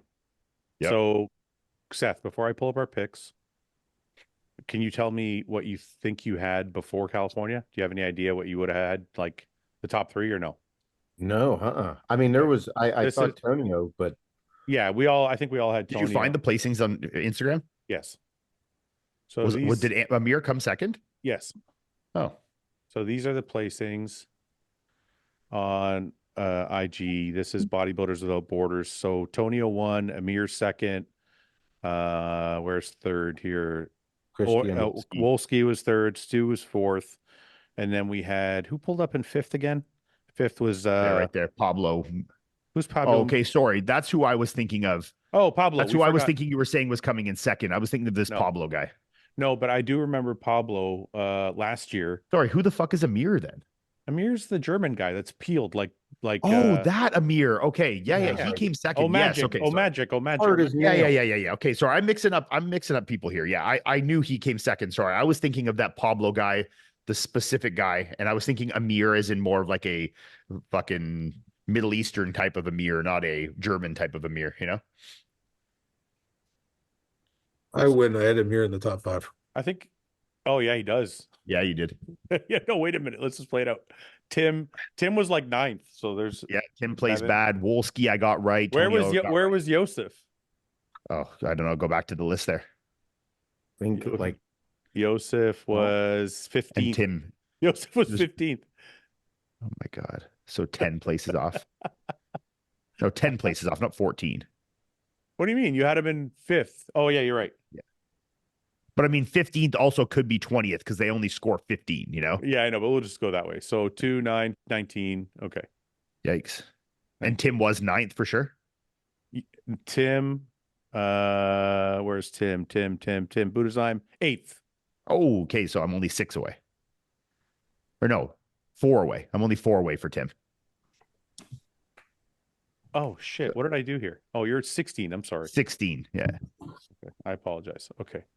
Yeah, that's terrible, but not too terrible. Mike was 3 off there, 1 off there. Tim was 5. 8, so 5. Wolski 1. 2. Oh, Wolski was 3rd. You're right. Yeah, 1. Amir was 2nd, so that's 3. 3. Oh, he killed me. So he's got 3, 4, 9, 10, 13. Damn. My first Paul, winner. Paul had Stu. Paul had Stu. So what is that? 3, 1, 0, Wolski, 0, Tim. 4. Haywood. How did he pick that guy? Where did Haywood finish? Haywood finished 10th. 10th. 5. 5. Damn, he beat me too. Wait, it's my Yosef just crushed me with that 10. So 9, 10, 13. Yosef, bro, what the fuck, man? Dude, Give me what are you doing to me? Mike and Paul, you've tied. I got Tonio right, Stu, Wolski right. Tim is 4, so 4. And Eddie Bracamontes 13. So you're 8 off. 13th. So did you tie with me then? 12. 12, No, you 14. beat me too. Yeah. Damn, I'm last. That's a first. That's a first for Ian. Yosef, bro, I'm sorry, but I'm never putting you in a top 5 again. Eddie Bracamontes. Remember we were talking about how good Eddie is? He fucked us both. Yosef, I like you, man, but like until you show me something otherwise, you ain't ever getting a top 5 from me. Mike with the Amir pick, but still doesn't win. Fucking came in tied with Paul. I should win just for having him in the. You should top see 5. This is yeah. See, wait a minute. This is what I was talking about last week. Yeah, no, you're right on that. Certain things should matter more. Paul doesn't even have that could be Amir. The tie break between him and Paul. Yeah. Yeah. Like Amir, he's got him in there, so I think it counts. Anyway, going towards Toronto, do we have anything to talk about yet? Because I don't really have a list. No, the lineup's not out yet. I know of a few guys that I know Akeem's doing it. Yeah. Is he? Akeem is doing it. To my knowledge. Quint's doing it. Hassan's doing it. I think Akeem so far is the front runner in my opinion. If he looks Hassan, like he looked I at think Andre Arnold. Presti might be doing Toronto. Oh, no, that's right. Andre and Muzi, because Paul told me the Italian. Yeah. No, I don't think Muzi is. Muzi's not. Paul was pretty excited about it. I'm telling you. He said, no, I don't think so. Because I think Justin Jacoby just posted like off-season pictures of him like 2 days ago. Oh, that's going to bum Paul out because he was excited about the Italians coming. No, Presti is the one coming, I think, but not Muzi. So I think we have Presti, Hassan, Akeem, Quinton, and John Jewett, who looks really good. Oh, John Jewett looks really good right now. Yeah. So that's a pretty stacked lineup right there, man. That dude looks wild. Yeah. I wouldn't be shocked. He's good enough that he can honestly win the goddamn show. I was just going to say, I wouldn't be shocked if he kills everybody. He's just very polished in his approach, and I think he's look, there's a recent picture. This one. Yeah, dude. Damn. That's like that muscle is packed. And his waist, he just can drive in so tight like that, you know. Look at the back video there. 1 sec. That's it. Yeah, I mean, he's going to be peeled out of his skull for sure. Look at this fucking hamstring drop and shit. Yeah. Yeah, I mean, that looks awesome. Isn't it funny? We all look at what we don't have, right? He goes, look at that lat. I go, look at the hamstring drop. I was just waiting for Ian to go look at his calves. No, who actually I want to give a shout out to that I've been seeing who's making a comeback to bodybuilding who looks really fucking sick is Sasan. Oh my God, that's right. We'll go after this. Sasan is coming back and he looks fucking better than ever, man. I'm excited to see him compete. He's a great bodybuilder. I know, I agree 1000%. He's awesome. Okay, look at this. Yeah, look at this conditioning, man. This is how far out is this? 4 days ago, so this is 2 weeks, you know. That's crazy conditioning. His back has grown a lot too. Yeah, the density, the conditioning, everything is just crazy good here. This is a guy, you know what? This is a guy that I will admit, is a science guy that has used his science knowledge. That safer use model coming in here, bro. Yeah. Yeah. You're right, though. Look at that lat. You see that shit, Seth? Dude, that's thick. Like at the start of the video, look at this shit. Look. What the fuck? Yeah, there's some great density and graininess there. All right, let's go back to that. That face said it all too. That face. Look at the initial face. Yeah, he's like I got this shit. Look at my glutes are fucking peeled. Yeah, my glutes are peeled. Look, he knows. I like that shit. Okay. Let's go to Sass. The recent update he posted is fucking pretty crazy. This one, Yeah, he looks sick, man. That very. I've always loved this guy's physique. Is he working with? Is he working with? Look at that side, like that's so polished looking. The roundness of the delts, the chest, the arms. Is he working with JP or no? Do we know? I don't know. He used to work with Aceto, didn't he? I'm not sure who's working with now, but what is this? Are you coaching yourself, Justin Jacoby? Oh, he is coaching himself. Interesting. Wow. It's great. Yeah, man, he looks fucking wild. I mean, he is a coach, so look at that. Fucking conditioning is fucking awesome. Yeah, this guy's good, man. I really like his look. It's a very clean look. He's still 3 weeks out too. Yeah. Okay. Looks great. Wild shit. Okay, well, we'll hold off on Toronto then since we don't have a list yet. Yeah, that list will be out early next week, so we can do predictions there. So far for me, I'm thinking, I gotta say, I think Akeem is the front runner so far.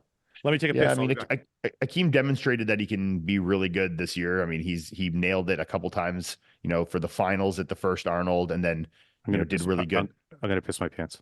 Yeah, and then did really good at the Arnold UK. So I mean, I think he could definitely win. But out of there, I mean, I'm with you. I think Akeem's going to be the front runner, but John, if John comes in, if he comes in and nails the peak for the show and catches one, I think he will win hands down. I also don't think Hassan winning would be out of the question. I think he's going to be by far the heaviest muscled guy in the show. The biggest thing will just be him and his midsection control, because I know when I beat him in Toronto last year, that was like one of the biggest deciding factors over him. Like he outmuscled me in a good percentage of shots. My conditioning was definitely better. And my midsection control and just like, polish with things like that was just a little better. So I think he's got muscle in every shot. He is fucking gigantic. I mean, Mike sees him at the gym. I'm sure he's one of the biggest humans you'll ever see, muscularity wise. I saw him at Vegas a couple of years ago, but yeah, I mean, is he in shape now, Mike? It's hard to tell. He doesn't really rip off the clothes. His legs look like fucking. His legs are fucking peeled, if that means anything. But you can't see much through the fucking. He's always. So I mean, if he has that midsection under control, I think he will be very hard to beat. You don't think so? No. I mean, I don't know if he's controlling it now in the shots, but walking around, walking around, that thing's billowing. Guys that are like a little narrow in the clavicles and that get really goddamn big like that, it's one of the things that just like kind of happens, I mean, he's just got so much muscle on like not a gigantic structure, and it's like shit just got to go somewhere, Yeah. I mean, I'm I'm pumped to see John. I think he's probably I'm the most excited about to see in that. I would agree with that. Yeah. Yeah. Because I think especially John in a lineup, an open lineup of this caliber, Yes. Like we know he's done well at the Olympia and the 212, and he has done a couple open shows before and done well. But he's made a lot of improvements since, and I think this is a very good test for him in this lineup. Because I think that at 212, I don't think that his physique was fully filled out. No, and I think that hurt him. I think this is playing into like into his favor. No, and it seems that like over time, like doing his own coaching and kind of learning his own body, he's really figured out like himself and his system and kind of experimented with, seeing what renders what look with himself and really kind of dialed in his system. So I think this is a guy that's probably going to hit the nail on the head every single show he does, in terms of his peak from a conditioning and fullness standpoint. I think he knows exactly how his body will react to every single thing he does from an extremely calculatable standpoint. So I've never talked. If I'm betting on someone, will bet any amount of money that John Jewett will be as good as John Jewett can be at that show. Like I'm not worried that he'll not be in condition or his peak will be bad, or I'm very confident that he'll be good. Yeah. Okay, let's do some questions because we got half an hour left, and I think we should do some questions. Okay, Mike, are you ready? Ready. Fucking, this is my time to shine. Sure. One second. I got to do something real quick. We need another game to play like last week. We need Imposter again. Oh my God. We can play Taboo. Have you ever played that? No. Somebody sent me a game to play and I can't find it now. I thought I took a screenshot of it. What's Taboo? Like where you have a word that I'm trying to get you to guess. Yeah. What? You can't say it, right? What happened there? Yeah, it's the fucking. It does this for me once in a while. I don't know. I know why. it doesn't do it for me. I don't know why. Where like I'll send you the link for it, and it's basically a word, and then it has a list, like the word you're trying to get the people to guess, and then like and a bunch of taboo words under it that you can't use to try and make them guess. Okay, you know. So here, so you can what? I'm just gonna start the game. Okay, I'll send you. I have the link for it here already. I got it. No, because you need the thing for it, the generator. Oh, here I'll email it to you so you have it in an email.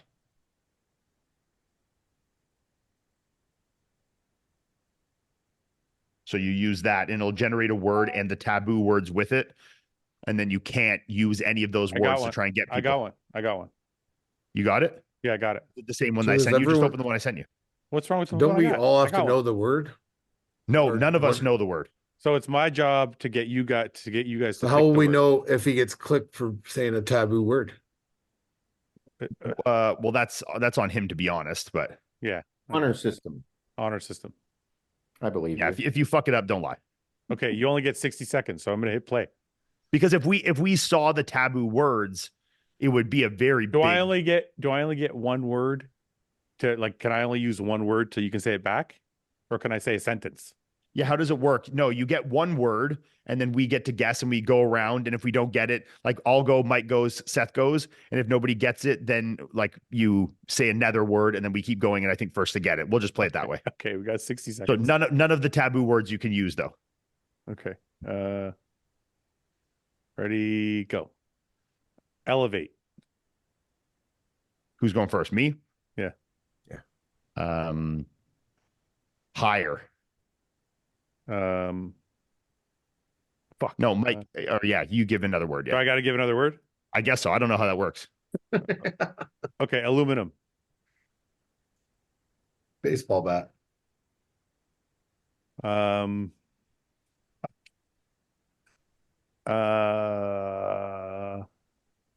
You're gonna run out of time. I'm gonna run out of time, and I can't. There's the fucking words that are like. I know it's hard to guess them without using the taboo words. Yeah. Wood. So we have aluminum, wood, higher. House. I use or house. elevate.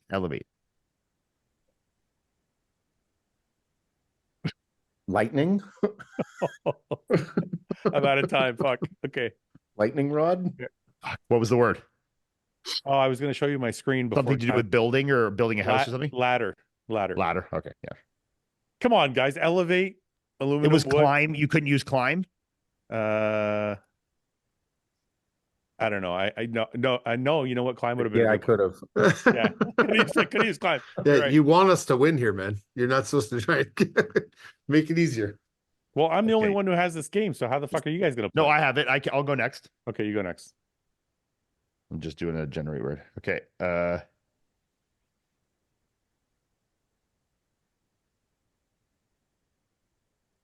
Okay, I got one.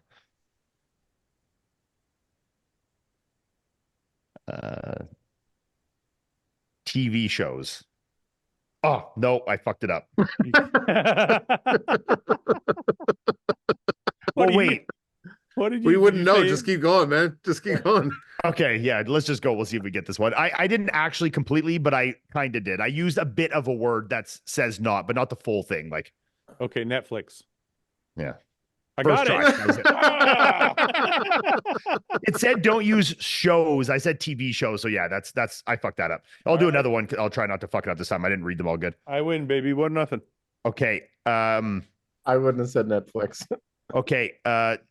Technology. iPhone. Are we looking at the same list here? I got it again. Yeah. Yes. What the fuck? That's crazy. You're just so good at this. All right, my turn. My turn. Okay. Building. Bricks. House. Money. What I got? Money. Rent. Parking. Condo. Apartment. Parking garage. Parking garage. Kids. No, I can't say that word. Condo Fuck. money. What? I didn't say condo. You guys said condo. I said condo. What was the first one? Building. I said building. I said parking lot. And I said money. School. No. College. Who said kids? Who I did. He fucked up. Parking. So wait, parking lot though. Yeah. Underage teenage drivers. Shopping mall. Got it. Shopping mall? It's a mall. It's a mall. It's a mall. Yeah. Shopping mall. Yeah. I suck at this game. It's horrible fucking trying to get. Okay, here, let me get. Okay, let's go to questions because Mike and Seth can't play the game. Like they We are can't. horrible. We're not doing a good Well, job. you can send them the link quick. Take 2 seconds. Okay. Just email them both the link. I'll do another one in the meantime here. Okay, go ahead. Let me go. I have them on easy. We'll go to medium difficulty. Is this an app?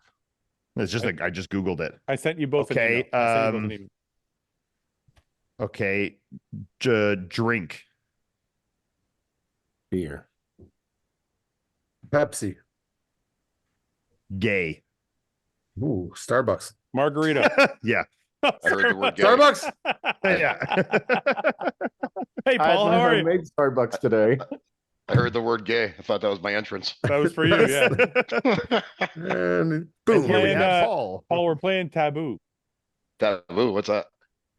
So whoever has the word that we're trying to guess gets to say some words, and we have to guess the word that is like the guess. So like if Okay. I have the word Well, mall, here I got one. We'll play it and you can go. just let me explain to you real quick. So if I have the word mall, Yeah. and I say parking lot, money, whatever, your guess is like mall. Like you would say mall or shopping center. But there's or a list of words you can't say. There's a Did list of you words send the can't- list to us? So it's like charades, kind of. I sent you Uh-huh, guys. he just I sent sent, us I sent you guys the link. Click the There's link. no link. Okay, kinda like here I got charades. one. I got one. Mouse. Oh, there we go. Dirty. Dirty. That's your word. Dangerous. Dangerous. Mouse? I think of mice. I think Wait, of wait, dirty. Mouse. Yeah. Cheese. There's nothing in this email. Monopoly. Game. Okay, wait. Let me send it again. Wait a Mousetrap. minute. So you only get one shot at the word? Yeah, wait a second. It's only one guess Park at a time. Place. It's just Yeah, you only get one each. Okay. everybody just screaming shit now. Badges. Cop. Police, yeah. No, think of the other it's not your ones I turn. Oh, okay. Well, what order are we going in? Well, Mhm. after you go, it's somebody I've else's said turn. mouse, game, and badges. Mouse, game, and badges is Boy Scouts. I'm probably out of time here. I'll give one more guess. Give Seth a guess. Fuck. House badges and games. Controller. Oh. Oh, fucking. Sonic. No. No, he's not a mouse. He's a hedgehog. Yeah. That's right. Mousetrap. No. Seth, Like a video game, we're guessing? we don't know what it is, Paul. Character. Mickey Mouse. Mickey Mouse. Mickey Mouse. No. Disneyland. Fuck.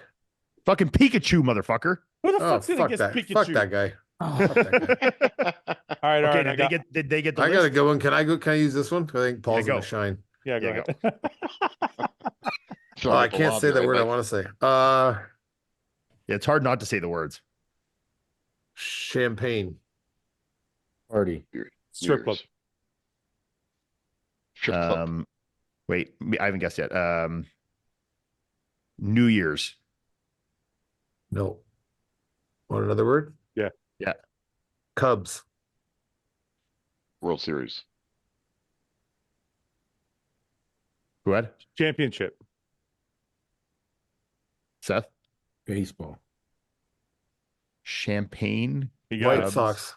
White Sox. He didn't get it. Oh, you didn't get it. Chicago. Yeah. Yeah, I got three, Chicago. baby. What's Champagne, Chicago? Champaign, Illinois. Like oh, sorry, fuck. The word's Illinois. You didn't get it. Back Close enough. It was the top. It was the top word on the list. So I was like, oh, you got it. That's Back funny. to- Seth, you go. Oh man.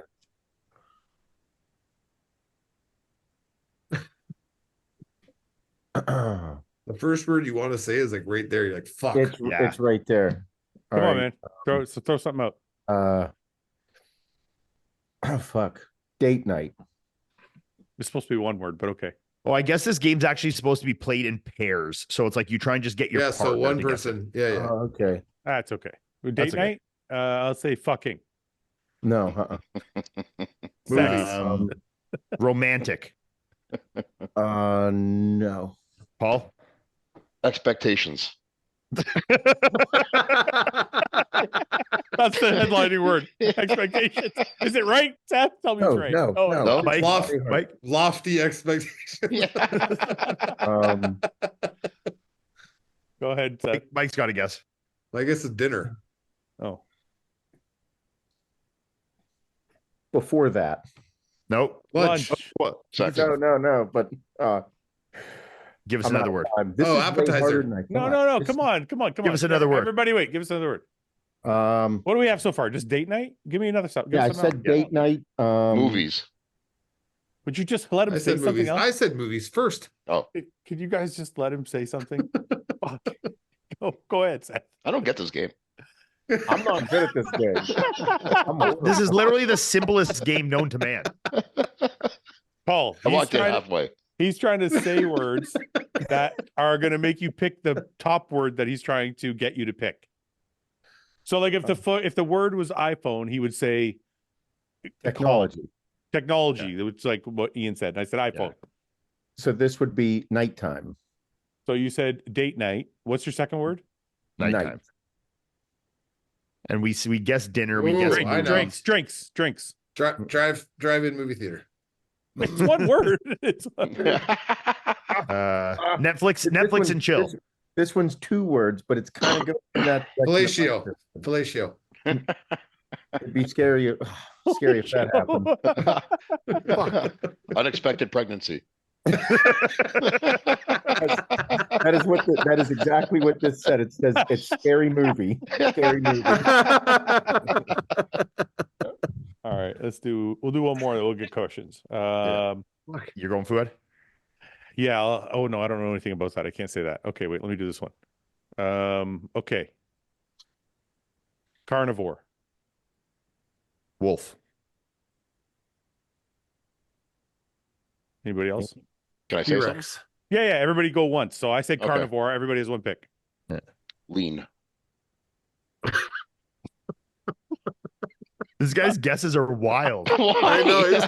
They're like, he thinks they're so good. I was associating with dieting. That's like it's way off base. Okay, Mike, go. Lean. Like the purple drink. Mike, do you have a guess? What was your Seth? thing again? Carnivore. Meat. Oh, carnivore. I said T-Rex. No. Meat. Seth. Meat. Cut. Hut? What? Cut. Like CUT. Steak. Ian got it. Would you That's say? why Ian said steak. Ah. Okay. So it's Lean cut steak. that's Yeah, it's funny I when prefer lean Paul cut said steak. lean, I'm like, he was closer than Ian. Yeah, That's that kind of funny, was. yeah. Because Ian said wolf, and I'm like, okay. Always a Yeah. little bit right. Always, Yeah, always exactly. a little Thank bit you, right. Mike. Yeah. I am not good at this game at all. This is I'm horrible. not either. Fuck. Fuck, that's funny. Okay. Hey Paul, how are you? Good for what you know. Why are you an hour and a half late? Hey, where the fuck you been? Well, I had basketball practice tonight with my youngest daughter. Then got home from that and had to get the kids settled. And then I had a couple little things to do for the show this weekend too, Fouad. So check your email when we're done. By the way, we have the Fouad Abiad Championships this weekend in Oakville, Ontario. The meeting house. Ian and Mike are going to be there, I assume. Ian, you coming? I'm judging. Oh yeah, Yeah. Ian's judging. Ian's one Mike, of you're our esteemed Mike, judges. you're going to come hang You out, keep right? fucking forgetting. Yeah, I'm judging. Hey, dude, I know you're going to be there. I forget your profession. You change professions every week. One week you're a bodybuilder, 1 week you're a judge, 1 week you're a podcaster. I'm a man of many faces. Okay. Yeah. And a Many mystery. hats.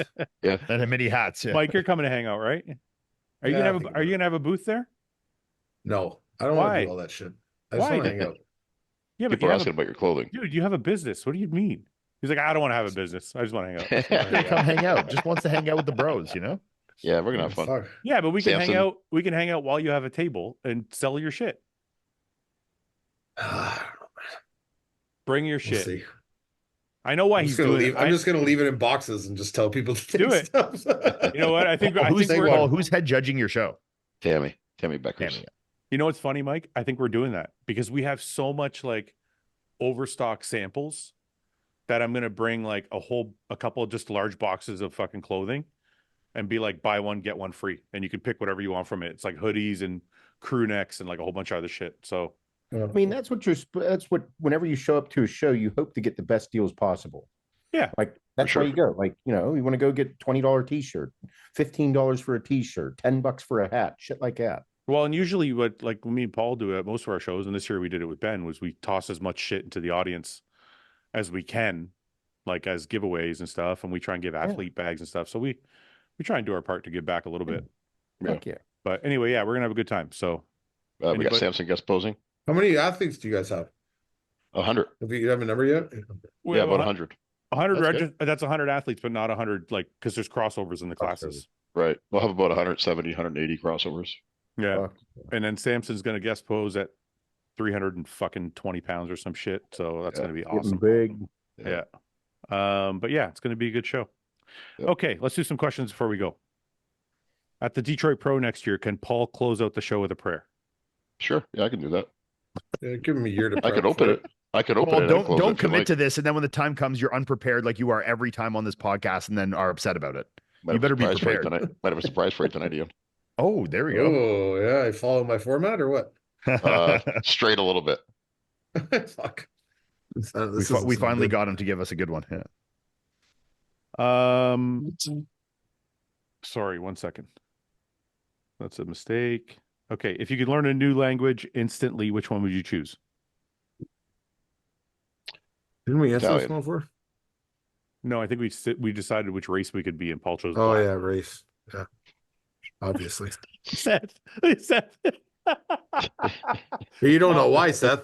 Paul You don't wants know to- why. Yeah, tell Paul. I don't know Paul, why. Tell, Paul, tell I Seth don't know why. why you want- that's my number one either. No. Well, I don't be black. I want to dunk. I don't want to rap. He wants to dunk and wrap it. No white You guys can do either. those You things. can do Yeah. either of those at any race, but you choose to be black. To it. He's like, it looks better when you're black. So it's fine. Right. Yeah. Well, show me a black guy that can't dunk. I just sent you a video. A lot. Kevin Hart. A lot. Kevin of Hart. people- I sent you a video of a black guy missing like 100 fucking shots. Yeah, but I'm sure the percentage is far less than it is for Are you? whites. Wait a minute. Tell me What you're about a joking. black dude? Wait, Who's like wait. 5'4"? Mike, wait. Tell me you're joking. I feel like some of the best You don't shooters just and think players in you the don't league just are think white. all black people can dunk, do you? Not all, no, but I think there's a higher Not all. percentage that can than white people. Like 9 out of 10. Like 9 out of 10. No. But I think far more than white people can. Why? That's what I've observed in my life. Wait a minute. If you said to me, okay, wait. That's I- In crazy. Windsor, That's so crazy. Wait, I I've think been a there's basketball something- fan for a long time. Wait, I think there's something to this. So wait, if you said to me, I think there's, on average, there's more black guys that are better at basketball than white guys. Well, yeah, Even if I'm it, agree with that, yeah. even if it's wrong, I'd probably agree with you. Okay. But just to dunk, I don't think is like that wild. Like there's a lot of Well, probably what's a lot the average? Can we Google the average height of like white guys versus black guys and see what the difference is? Yeah, that'd be Just interesting. do North America. That's such a vague thing, so it might be hard. of But average height of black guys. Yeah. Google's like 6'6". 5'9". Really? Adult Okay, so that's 5'9". That's not any different. no, that's the same. What's average for white guys? 5'9", I think, or 5'10". 5'10". Oh, Just under under average. 5'10". Just under 5'10". Oh no, that's average. Non-Hispanic whites. Wait. Yeah. Oh. 5'10". That's average white. Okay, male. so technically, based on height, the odds are that more white guys would be able to dunk. Right. Yeah, but they don't have the hops. Right. Exactly. Thank you, Mike. They don't have the long Achilles tendon in this short that's true. Short gastroc that allows them to bounce. Allows Parallel 90-degree flexion. Guys, seriously, Paul, you don't really believe this, do you? That there's a higher percentage of black people that can dunk than white people? Yeah. Yeah. Yeah, Per but like capita. wouldn't some like there's some countries like the Nordic countries where they're like the tall average ass monster. the what average about- height in like some of these Nordic countries is I don't like see them dunking. 6'5". They just choose not to. That might They're be just so. tall. Wait a second. You're Tall. talking. Wait, but Paul, I think you're talking What a about different waste of things. height. Paul, you're talking about good basketball players versus people who can dunk. That's two different things. You don't think any of those? I want to be good at basketball too. Would you rather be Steph Curry and like be that proficient of a shooter, or would you rather be like Vince LeBron who can like dunk like crazy? Like Shaq. I'd rather be like someone like Dominique Wilkins, probably a little bit before your guys' time. But those are the options. There weren't options of that one. Okay. If I had to choose, I would go with LeBron. Dominique Wilkins. Yeah. Why Dominique Wilkins? Clyde Drexler. Clyde the Glide. Why? Because Dominique these guys Wilkins? were like dunk artists. Dominique What about Sean Wilkins? Kemp? You I don't know remember anything Sean about Kemp? basketball, Kemp but too. Yeah. And good one. What about like what's that guy that played for Toronto that was like the crazy dunking guy? Vince Carter. Vince Carter. Yeah. Yeah. Okay, Yeah. can we move on to now that we know Paul's secret desires to be black? Yeah, I'm gonna choose to speak Chinese, Mandarin Chinese. Yes. Good I'm call. gonna make a shirt that says "My name is Paul and I am black." I can identify. Low socks or high socks? Low for me. Low. Depends on the shoe Yeah. and the I pants. mostly wear low. I mostly wear mid. What's mid above the ankle? Yeah, I wear mid. Oh, I feel like we're halfway, all like a mid is halfway up the shin. We're all a little old that like I think Halfway kids now up the wear like shin? high socks. You know, No, I Yeah, think mid is. my I think daughters. mid is in. I think mid is in. I think Mid cut is like higher above socks. the ankle. I don't think Higher mid's ever socks is been in now. Yeah. What did you say, Paul? I don't think mid's ever been in. I think either you go mid, you go ankle, How you the go fuck do above you or know? below the ankle. You're not a fashionista. Back in our Shut day- the You fuck back up. in you our go days, it crew was all sock definitely- or you go no show. That's it. Dude, Tube. back when we were coming up, mid was awesome. You'd wear your Chucks Yeah. or whatever Yeah. shoe with a mid sock, and your calf would look huge because you hid your soleus completely. And then there was a phase when it was like don't show socks at all. So low socks got really Yeah. popular. Yeah, and now I think we're even like to higher socks. You see guys like wearing their like Nikes with really high socks now. Yeah, the socks over the pant. But like look not now, too. quite like a full No, length don't, sock, but please. longer than a I don't do it. I'm just The saying. ultimate- Yeah, my pull it over their ultimate- joggers and stuff. Yeah. My ultimate pet peeve. I never understood that shit unless it was a chick. Like Did when you chicks, the, like when chicks wear really tight pants, like tight, tights or whatever, and they put their socks over their tights. like Cool. leg warmers. Yeah. No, not like Love leg that. warmers, just socks over. No, their- with like those fucking like ballet socks, like those big Yeah, ones. yeah, Like yeah. Yeah. I'm like, okay, This is- cool. You're a chick. It's cute. Whatever. This is top search on Pornhub. High Is socks. that- with tights. then I see guys with their fucking jogging pants like Yeah. stuffed into their fucking sock. Their socks like this, just Yeah. like all I've balled seen up. it.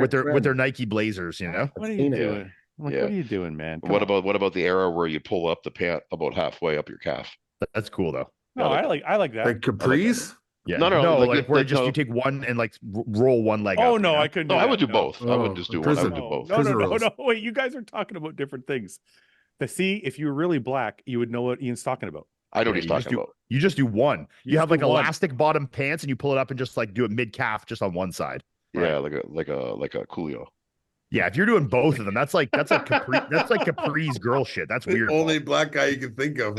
He used that- probably he probably used never to- done that. He That's used like to, yes, he flood did. He had a famous video where he did that.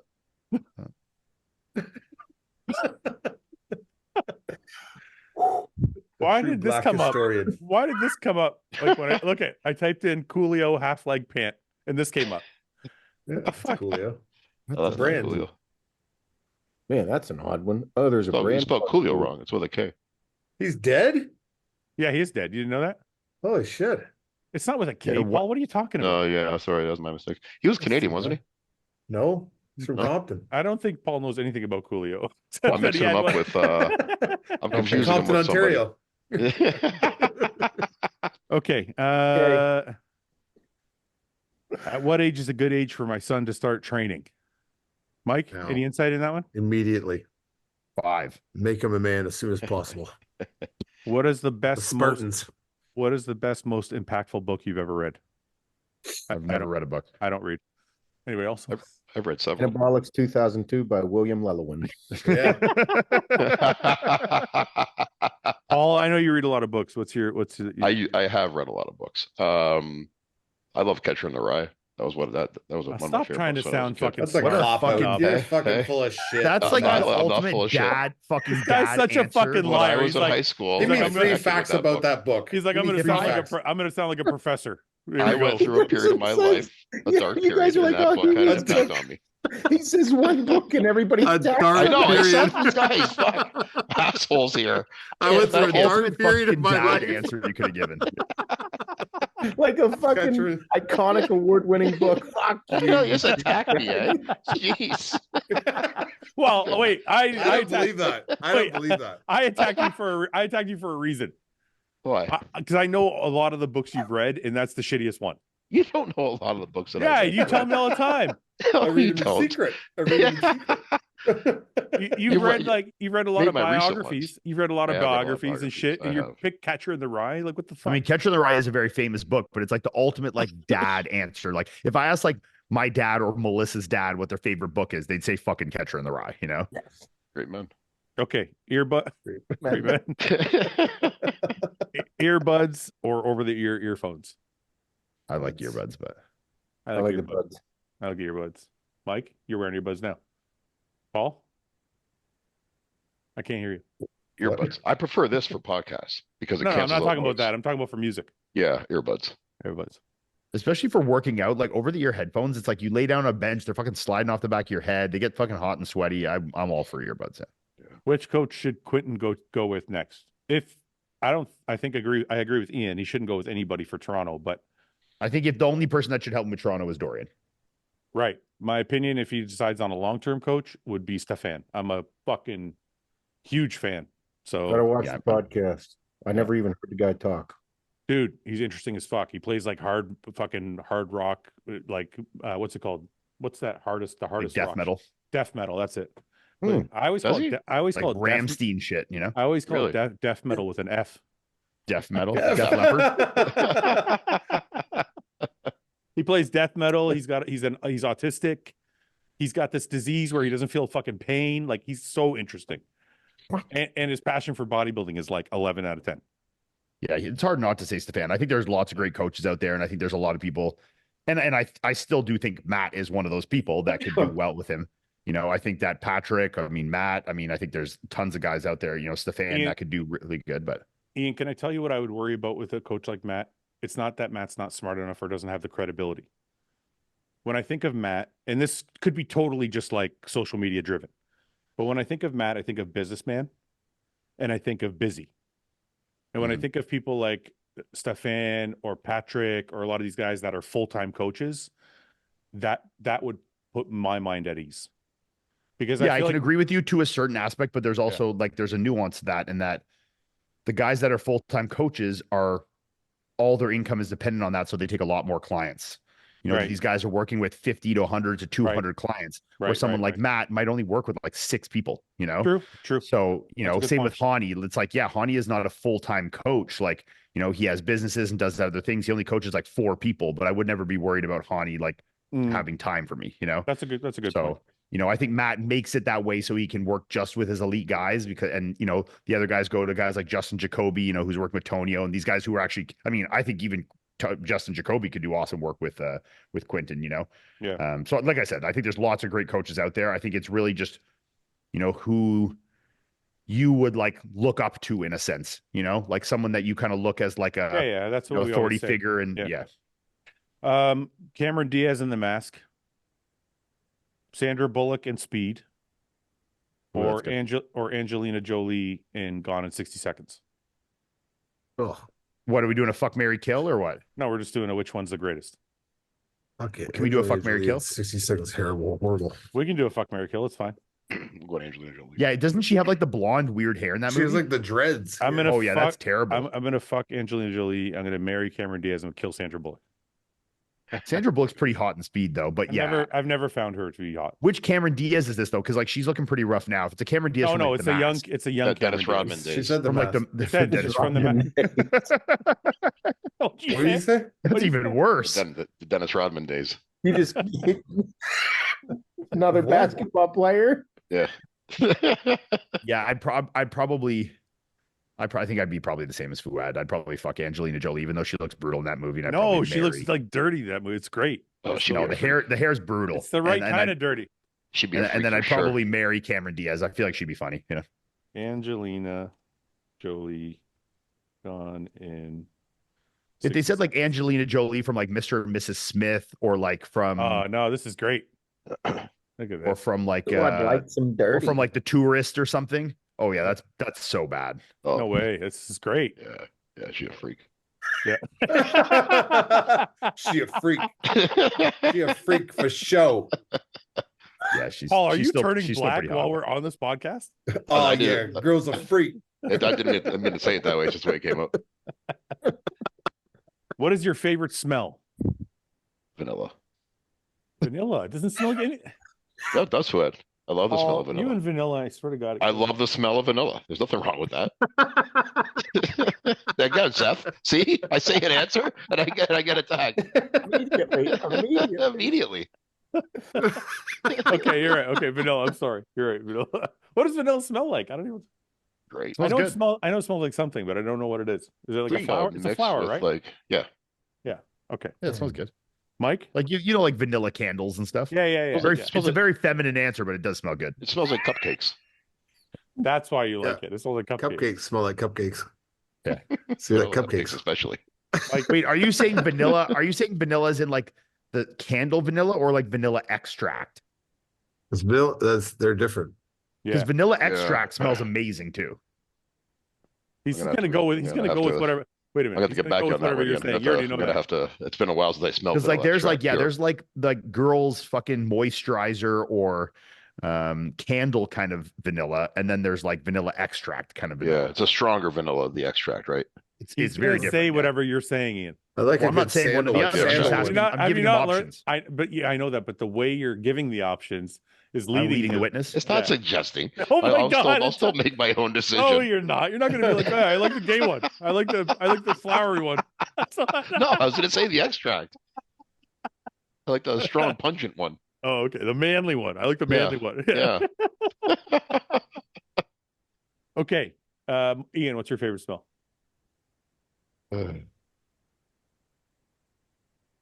Like new leather car interior. It's a good one. That's a really good one. I'm like addicted Yeah. to that fucking smell. Yeah. Seth? Fresh cut grass.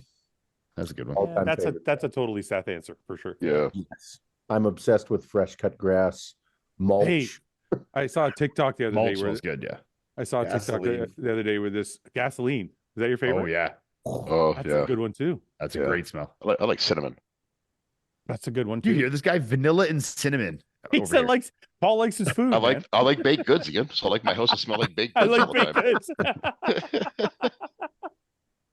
Paul, Oh, baked goods make Paul happy. That's They all it is. do.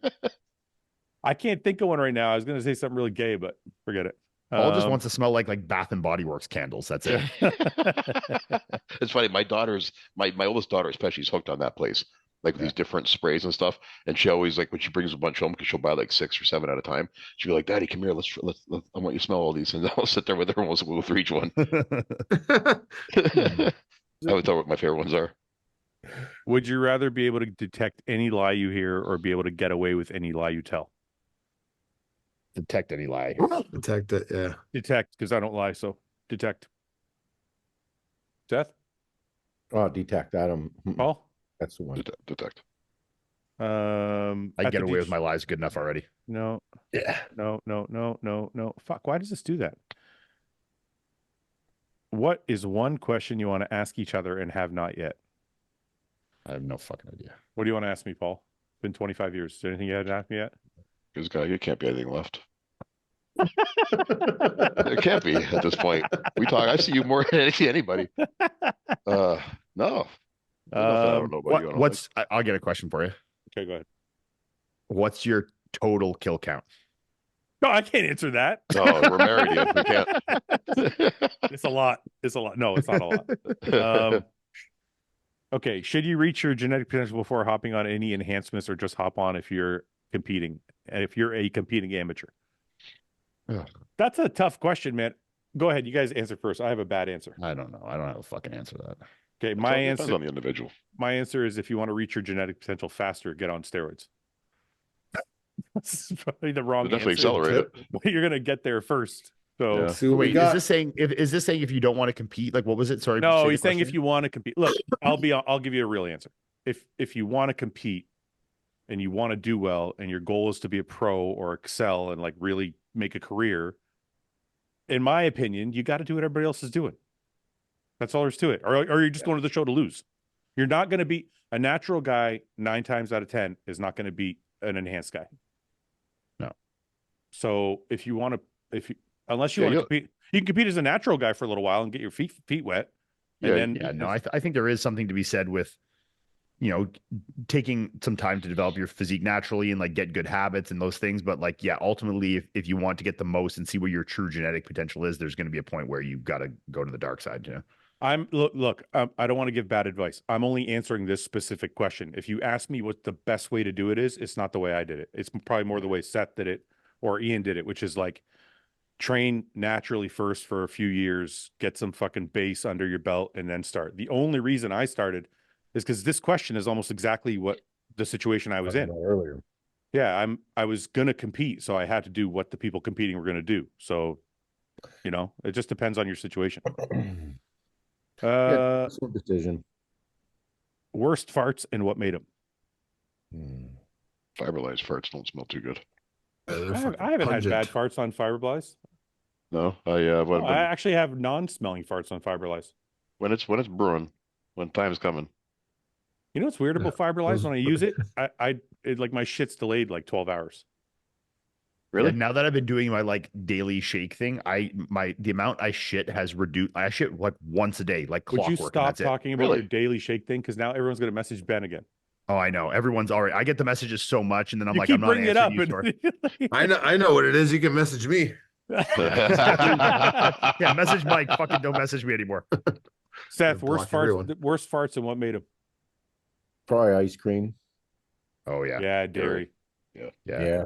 Bang me up like a large blizzard. I was literally going to say a blizzard. Yeah. Have you ever had food poisoning burps? Like sulfur, like sulfur, but I've had like sour stomach. like I'm sulfur, just shitting like myself sulfur at that burps, point. like sulfur burps. Sulfur burps.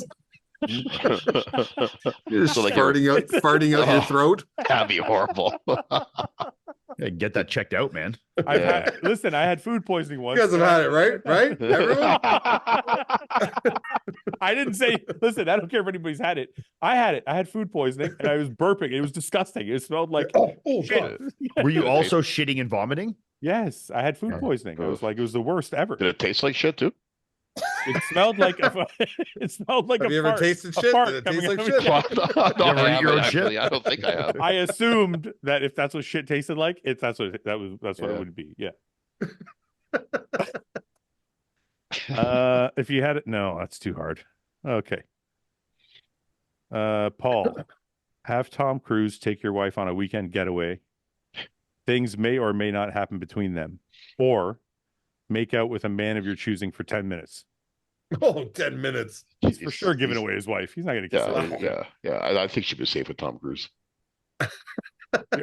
Fucking Tom Cruise, bro. You can kick his ass if he fucks around. So don't worry about it. He'll know not to fuck around. Besides Sean Ray, who is your least favorite person in bodybuilding? I swear to God, that's what it says. I'm gonna decline to answer that one. I don't. I'm gonna answer this one this way. I have a very good, strong answer for it, but I'm not gonna say it. Text it to me. I'll say it. Well, that's the same fucking thing. I will just say this. Cut that part out. Text it to me. I'll say it to you. Yeah, sure. I have a very strong aversion to people that think they're the arbiters of truth. I'm like, you live in a glass fucking house, man. Stop, you know. I just don't like, basically what I'm saying is I don't like videos of people that make videos about other people telling everybody what those people are doing wrong when those people are not perfect themselves. Yeah. It's like, nobody made you the arbiter of truth. Your life is not better than any of ours. Everybody's working just as hard to get to some level in life. They don't need you to fucking make their shit worse. So fuck off. That's kind of how I feel about shitty people that like play the holier than thou, or I know more than this person, or I'm better than this person, or this person is like, this person did this shitty thing. It's like, man, I saw a guy, I won't mention names. I saw a guy release a video on another guy that it basically like, Names. We want names. It's not a high level pro. Basically ruined his life over something that he already paid for in jail. And I'm like, why are you rehashing this for this guy's life? Like, leave the fucking guy alone. He went to fucking jail. He did his time. He's back out. Who the fuck are you to like bring this back up and like pretend like it's your job to fucking enlighten all of us on other people's lives and how bad the thing they did was? It's like,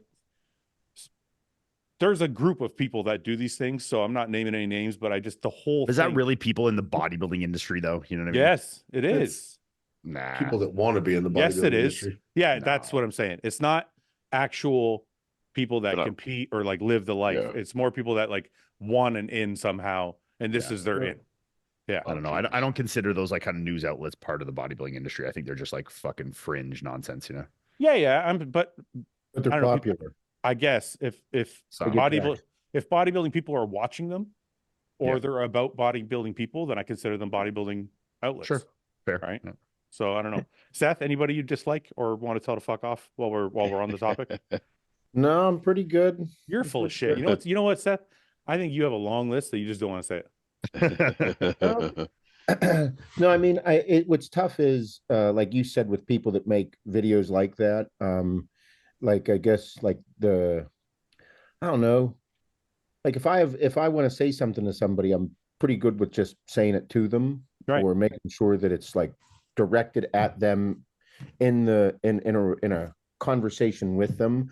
But the thing that sucks is today, like a lot of people, they just love talking shit because it gets great traction. I know. Great traction. I know. It's super frustrating because sometimes, there's times whenever we just want to make our own videos and be like, this fucking cunt. I know. Let me tell you the truth about this fucking sack of dog shit. I know. Because there's a lot of things that we've all done in our lives that, in our past when we were young and made mistakes or said things and all this stuff. And it's like, nobody's perfect. We all go through some shit. And I like to personally give people the benefit of the doubt. But if I stop fucking with somebody, I stop fucking with somebody for a reason. You know what I mean? And as you get older, you keep your circles smaller. And I don't know, as I've gotten older, I just appreciate people for who they are, what they are. And, if we get to actually sit down and have a meal and break bread and hang out together, that means something to me now. It means a whole lot more. So, but I hate the shit. I mean, it's crazy on the traction. People love it. And I mean, that's why people do it, but it still irks the fuck out of me. Hey, speaking of breaking bread, are you coming to Detroit next year? Yeah. All right, because we're already we might be at the University of Michigan next year. I hope you don't hate them too. Well, if I'm an Ohio State fan, I'm going to have to hate them. Well, just a news flash for people that do want to come to the show next year. We had to change venues because the dates are like all fucking booked already. We're kind of fucked. Really? Yeah, the only date available is the week after the Arnold, and I don't think we want to do that. So we might have to move venues. So we're looking around currently. For 1 year, then we're going to lock it down. Just for 1 year, but we're going to book. Yeah, we like the venue we were at last year so much. We're going to book it like for 26, 27 through 30. Yeah. Anyway, Mike, anybody you want to hate? People know everyone knows who I am. At least I tell them to their faces. They can ask. You can tell you that too, in person. Well, you know what the truth is, that just the one last point about that. I've seen people that the weirdest thing I said to Iain one day, it's the weirdest thing I've ever seen. People will make videos about other people calling them like shit or dogging them. And then they see them in real life like nothing happened. Yeah. And I'm like, this is so fucking weird. Because if I see you in real life and you talk shit about me, I just don't talk to you. I'm like, stay the fuck away from me, right? But it's like these people just come up and they're like, hey, how's it going? Like nothing happened. And I'm like, I don't know how that works. That's a fucking weird thing. It's almost like they think it's separate. Like it doesn't. It's Yeah, not personal. it's like they don't connect. Like, oh, that's just me doing video. This doesn't count. Right. Like, yeah, it fucking counts. It's not fucking fake. Yeah, I don't know. When will Ben and Roman be on the podcast? I've been having trouble with the European guys and timing, but I'm gonna get them together at some point. Is a smoothie a soup? No. It's a drink. And it's cold. Yeah. I know some soups are cold, but ugh. What soup's cold? I don't know. There's got to be some somewhere. Yeah, there's cold soups for sure. Is it? Of course. Yeah. Name one. It's fucking gross. So I don't know. Like there's fucking like lobster fucking bisque soups and shit that That's are not cold. cold. No. Borscht. Google cold soups. Yeah. Listen, it's it's like a not the fucking point. pea soup It's not or the some point shit. of whether it exists or not. It's the point that you said it like we were stupid and you can't name it. Well, any Well, soup because can be cold. I know unequivocally there is cold soups. Yeah, but Yeah. you don't know any of them. They're Because supposed to be it's very served cold. highbrow, super highbrow. There we go. 16 refreshingly cold soups. Gazpacho, chilled spring pea soup. soup. Yeah, I mean, there's lots. Chilled soup. peach soup with fresh goat cheese. Sounds gross. Ugh. Paul, if you had the ability to dunk right now, would you be the first? Would you be the first dunk? What would be the first dunk you'd attempt? Definitely be a 360 in there. And I'd probably throw back like a tomahawk. What about a between the legs tomahawk? That would be pretty Those are sweet pretty too. cool, Yeah. If I I'd probably something like that. Or take like a Jordan, take off from the foul line.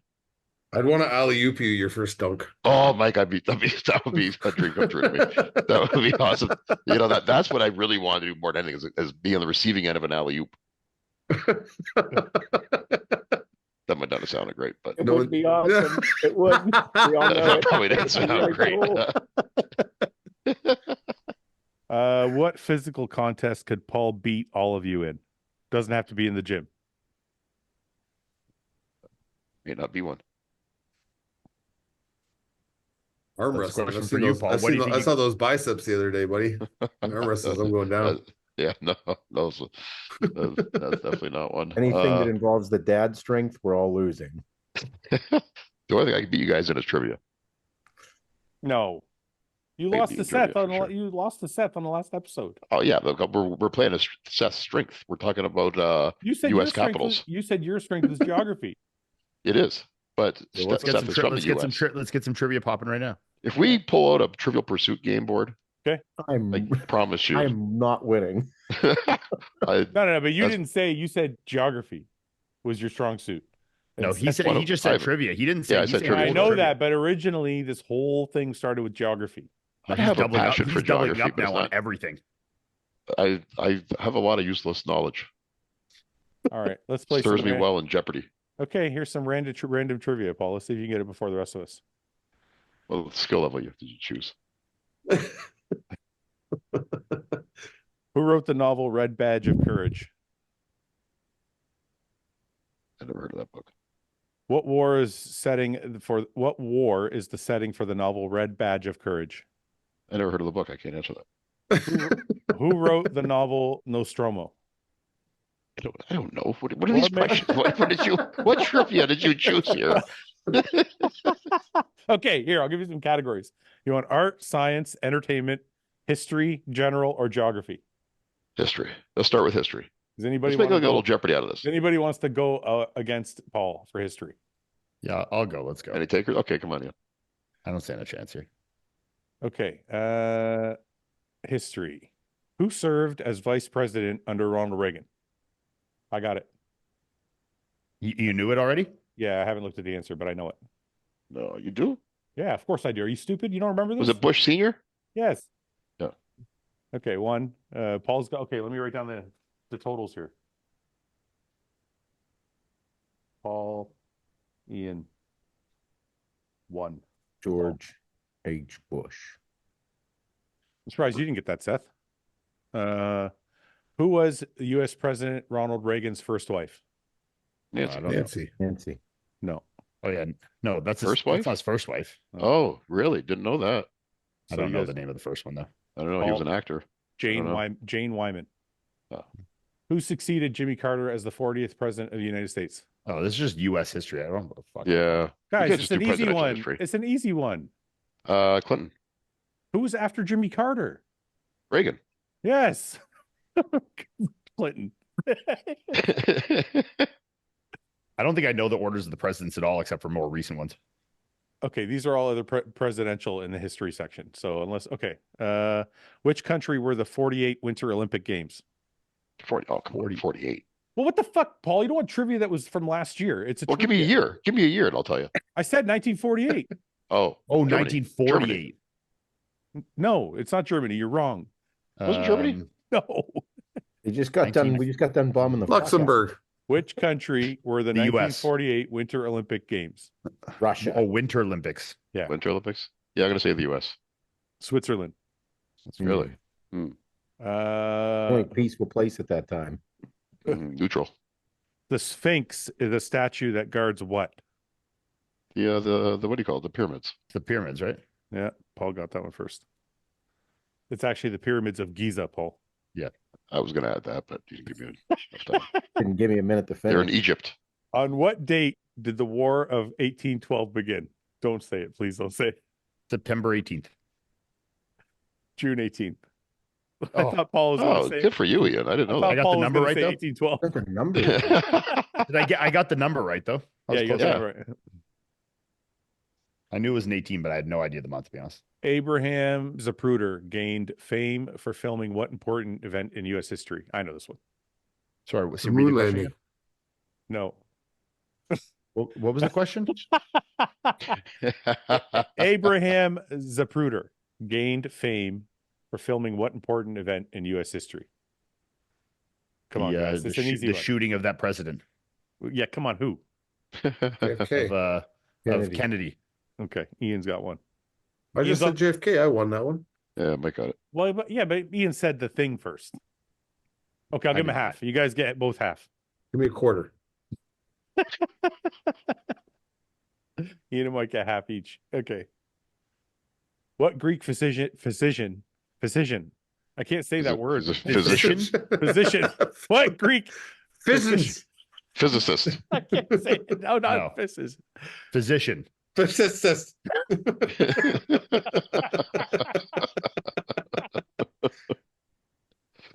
it for real. Fuck you, Mike.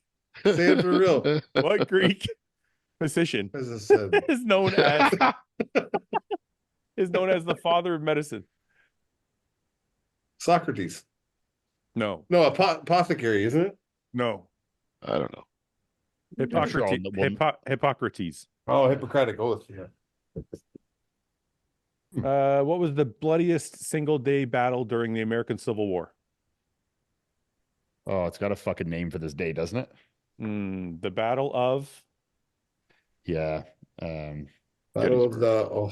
Is it Gettysburg? Yeah, that's what I said. Gettysburg. No. I don't know. Antietam. No, I don't. Who said? No, go ahead. Go ahead, Seth. No, I was going to say there's the husband of one of the girls that work for us is a massive history buff, American history stuff. Paul, he would have been very upset.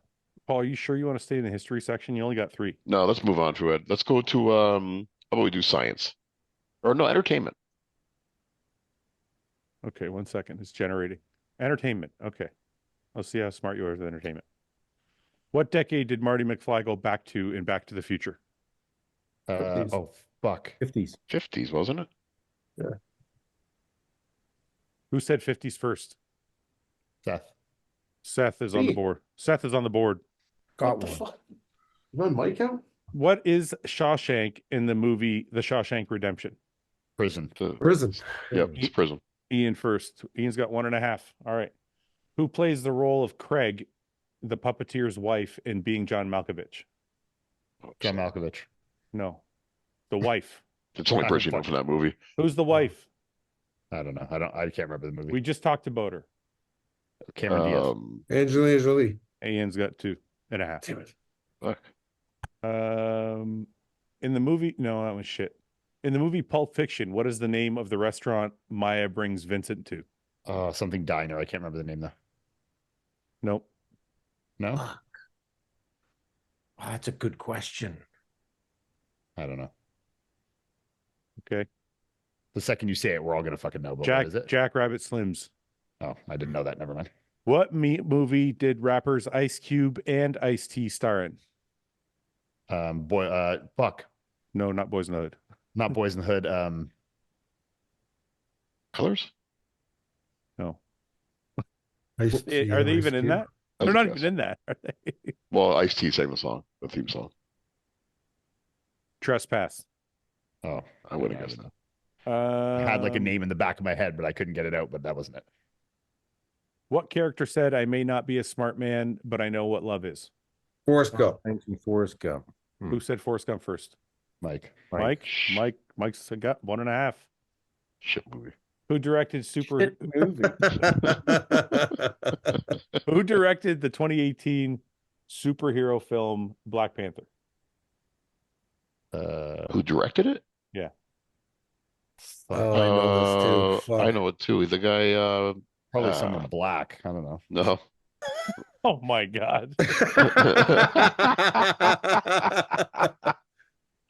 only one I can think is that Zack Snyder or No, Zack Snyder's the guy that does the DC movies. Ryan I'll Coogler, get massacred for that. Oh, I would have guessed that. I never would have guessed that. who played Babe Ruth in the 1992 film The Babe. What's his name? John Goodman. Yeah. Mike. I said it at the exact same time. Mike got No, it first. He didn't. Give me a Way half. ahead of you. No, Mike got it first. Give me a half. Give me a half.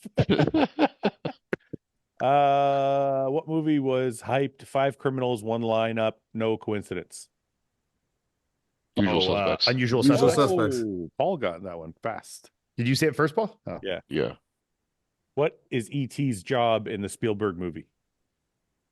His To go job home. Job. I didn't know he had a job. What is E.T.'s job? to phone home.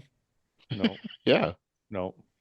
I didn't know. Anybody? Oh wait, No. at a movie store or something. No, it's botanist. A botanist. Oh yeah. Really? Yeah, he makes flour. Oh, with his like, yeah, you're right. In the film Shawshank Redemption, where did Andy tell Red to go if he ever got out of prison? Under To that the tree. tree on the hill. No, there's a place. To the beach, the boat. I don't know. No, there's a city, or like I'm pretty sure it's a town or city. It's like And fuck. Bruxton. Oh. What electronic duo did The Weeknd collaborate with for his song Star? Daft Punk. Daft Punk. It Daft is. Punk. Mike. On it. What English singer-songwriter was born on December 5th, 1971? Adele. Stinger songwriter? Yeah. Sting. Dido. Dido. Yeah, Sting's older than Dido. No, I didn't. What was Tom Hardy's first feature film? that. I didn't know this one. It's a movie about planes and shit, isn't it? It's a good call. So far, Yeah, it's fucking a war movie. It's the not Save It Private Ryan. It's the fucking beach one. What the fuck is it called? 3 words. Oh my god, I know the fucking movie. It's I can only give you 0.5 so far, or 0.25. fuck. What's the one with the fucking goddamn invasion in the U.S. on that fucking what's it called? No, you're getting further away. It's not that war. It's not that one. No. Okay, 5, 4. It's not Saving Private Ryan. No, 3, 2. Black I Hawk don't know. Down. Black Hawk Down. Black Hawk Down. Oh, that was a great movie. I knew it was one of those war movies, but I couldn't remember which one. In the film Shawshank Redemption, what was Andy Dufresne's profession? Banker. Accountant. Who said banker? Me. Seth. Seth. All right, we'll do a couple more and then we'll. Holy fuck! It's 10:30. Okay. We're having a good time. What popularized the phrase "Show me the money"? Jerry Maguire. Yeah. Cuba Gooding Jr. Yeah. Who said Jerry Maguire first? I think Mike did. Mike is to say yes, even if he didn't. Did you? I said did. Tom Cruise first, but he said Jerry Maguire first. Yeah. Okay, Mike. What was used to show blood in the shower scene from Psycho? Ketchup. No, It was black and white, wasn't it? I don't Or was it remember. I color? think it was. What was used to show blood in the shower scene from Psycho? Coffee. No, Pig's blood. no. Well, good call though. 10, 9, 8, 7, 6, 5, 4, 3, 2. Chocolate syrup. Oh, look. Yeah. I was close with coffee. Yeah. In which city does the film Home Alone 2 take place? New York Chicago. City. Who said Or- what? New York New York City. I said Chicago. Who said New York? Mike? Oh, Me. Mike. Mike. Two. Yeah, Mike. New York. Fuck. Mike One said of my Mike's favorite killing you movies. guys. Mike's Yeah, fine. Mike kills it on the movies. Mike's okay, fine. You want to switch? Let's switch to No, general. let's stay right here. Stay No, keep right there. here. These are good. These ones are good. Let's go to geography, Paul. We'll give you Okay, a, yeah, all right. Let's bet my Yeah. strength now. Fuck. Here we'll we give go. you a leg Yeah, up this, here. this is where I make up some points. What is the capital of the U.S. state of Nebraska? Lincoln. Lincoln. Oh, Paul gets it first. Boom. What city was nicknamed the Paris of the West? Seattle? No. San Francisco. Yes. Really? Yeah. Wow. Nice. What is the newest country in Europe? In Europe? Luxembourg. No. Hmm. What's it start with? Okay. Albania. No. What? Kazakhstan. No. What's it start with? Okay. Kuwait? Kazakhstan. Kazakhstan's not even in Europe anyway. Okay, What you're the all fuck? gone. yeah. You're all fucking. You're all too late. It's Or is it? Kosovo. Kosovo. Oh, Kosovo. Kosovo. Oh, right. Well, that's kind of Albania, Kosovo. right my by tongue. there. Albania, Kosovo. I should get a half point for that. What the fuck? What is the state flower of Arizona? Oh, you're not going to get this. Fuck it. Skip it. The cactus. No, no. Oh, Yeah, wait. Who said that? Mike. Well, it says Segura, Thai. Segura cactus blossom. Does that count? Yeah, I give it to Yeah, him. that's good enough. Yeah. He gets it. Yeah. Well, let's say another half. That gives you 6 total. All right. Holy fucking Mike. You're just on fire. Yeah. Doing well. Wealth of knowledge. Which country is so efficient that less than 1% of households waste ends up in landfills?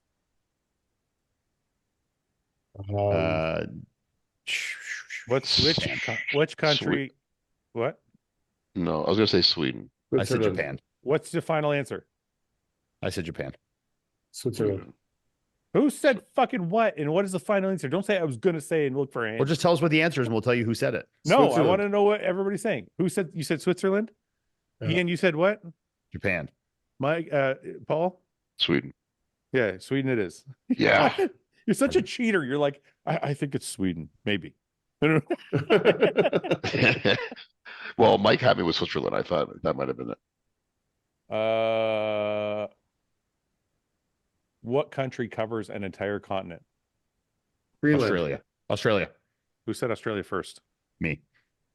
Yeah. You said it twice, actually. Trash ass. Right. I had to make sure because Mike said something. I'm like, I got to say it again. What's the capital of Kuwait? Oh, fuck. I know this too. on, Something with guys. an R? It's really fucking easy. Please. No, that's Saudi Arabia, isn't it? Okay, I'm going to give you a hint. It's really fucking easy. Dubai? Kuwait No. City. Yes. Oh, wow. Well, that's obvious, not easy. Both. On which of North America's Great Lakes does the city of Buffalo stand? Erie. Superior. Mike. Erie. In which country of Ireland would you find the 12 Bends mountain range? No, that's boring. Okay.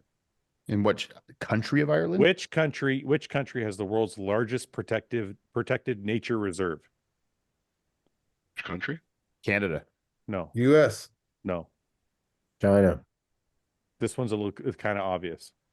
Is it? Australia. No. New Zealand. No. What the fuck? It's gotta be Canada. it. I said Canada. 5, 4, Russia. 3, 2, 1. Greenland. Oh, Oh, fuck. You just said that too. Okay. We'll do 2 more and then we'll go. Which island is the boot of Italy kicking? Sicily. Sicily. Oh, the Italian. Mhm. Paul's so proud of his Italian heritage. Nice. What is the most mountainous country in the world? Nepal. No. Afghanistan. No. Japan. No. Wait, what'd you say? Japan. No. Paul? China. 5, 4, 3, Switzerland. 2. Bhutan. What? Whoa. Bhutan. Bhutan Peninsula. Where's that? Is that a place? Bhutan. I never would Yeah, have. I've heard of it. Where is it though? I don't fucking know. Right next Okay. to Poontang. Okay, last question. Last question. Which holiday inspired Florida's official name? No, don't. That was stupid. Forget it. Lowrider. Yeah. All right, here we go. Last question. What is the capital of Florida? Gainesville. Tallahassee. Fuck, Seth. Tallahassee is right. Damn it. All right, so Mike wins with 7. Man. Paul's at 6. And 6. Paul, me and you won the bet for the show. Oh We yeah. tied. No, Yeah. All right. Actually, Mike won. You got 2nd. No, he Really? tied. He's lying to you. No, you Okay. tied in. No, I'm gonna. Oh, I won, yeah, because I had You got a Emir in mirror. the top Mirror. 5. This is why. Here, I'll show you, Paul, before you. And you and I both had Stu winning, didn't we, Mike? So you both had Yeah. you both had 13. But he had a mirror in the top 5, and you didn't. Ah, okay. You had Dorian Haywood in 5th. Yeah. I shit the bed hard here. Hey, where Here's- did Tim place anyways? Do we know? Tim Eighth, placed ninth. eighth. Really? Okay, Paul, you want to lead us off with a prayer? Yes, I would for it. Okay, Just, brother. Here we go. Hit us with it. The man's ready.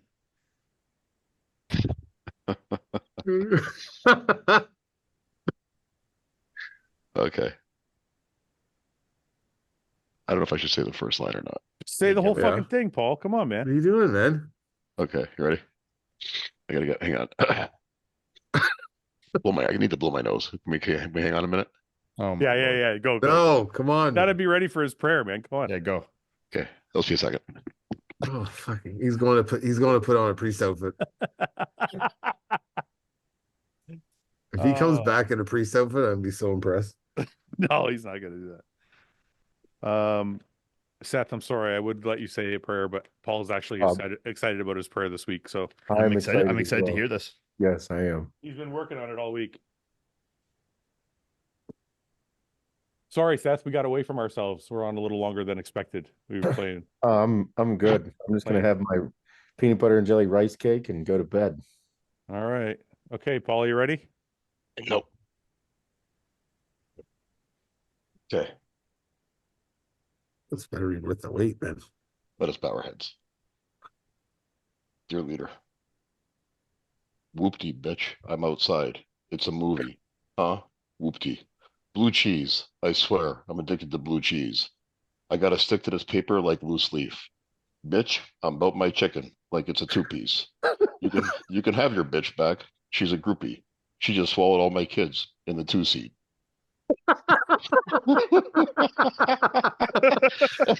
Is that CJ song? Whoopty? Good night, everybody. That was great.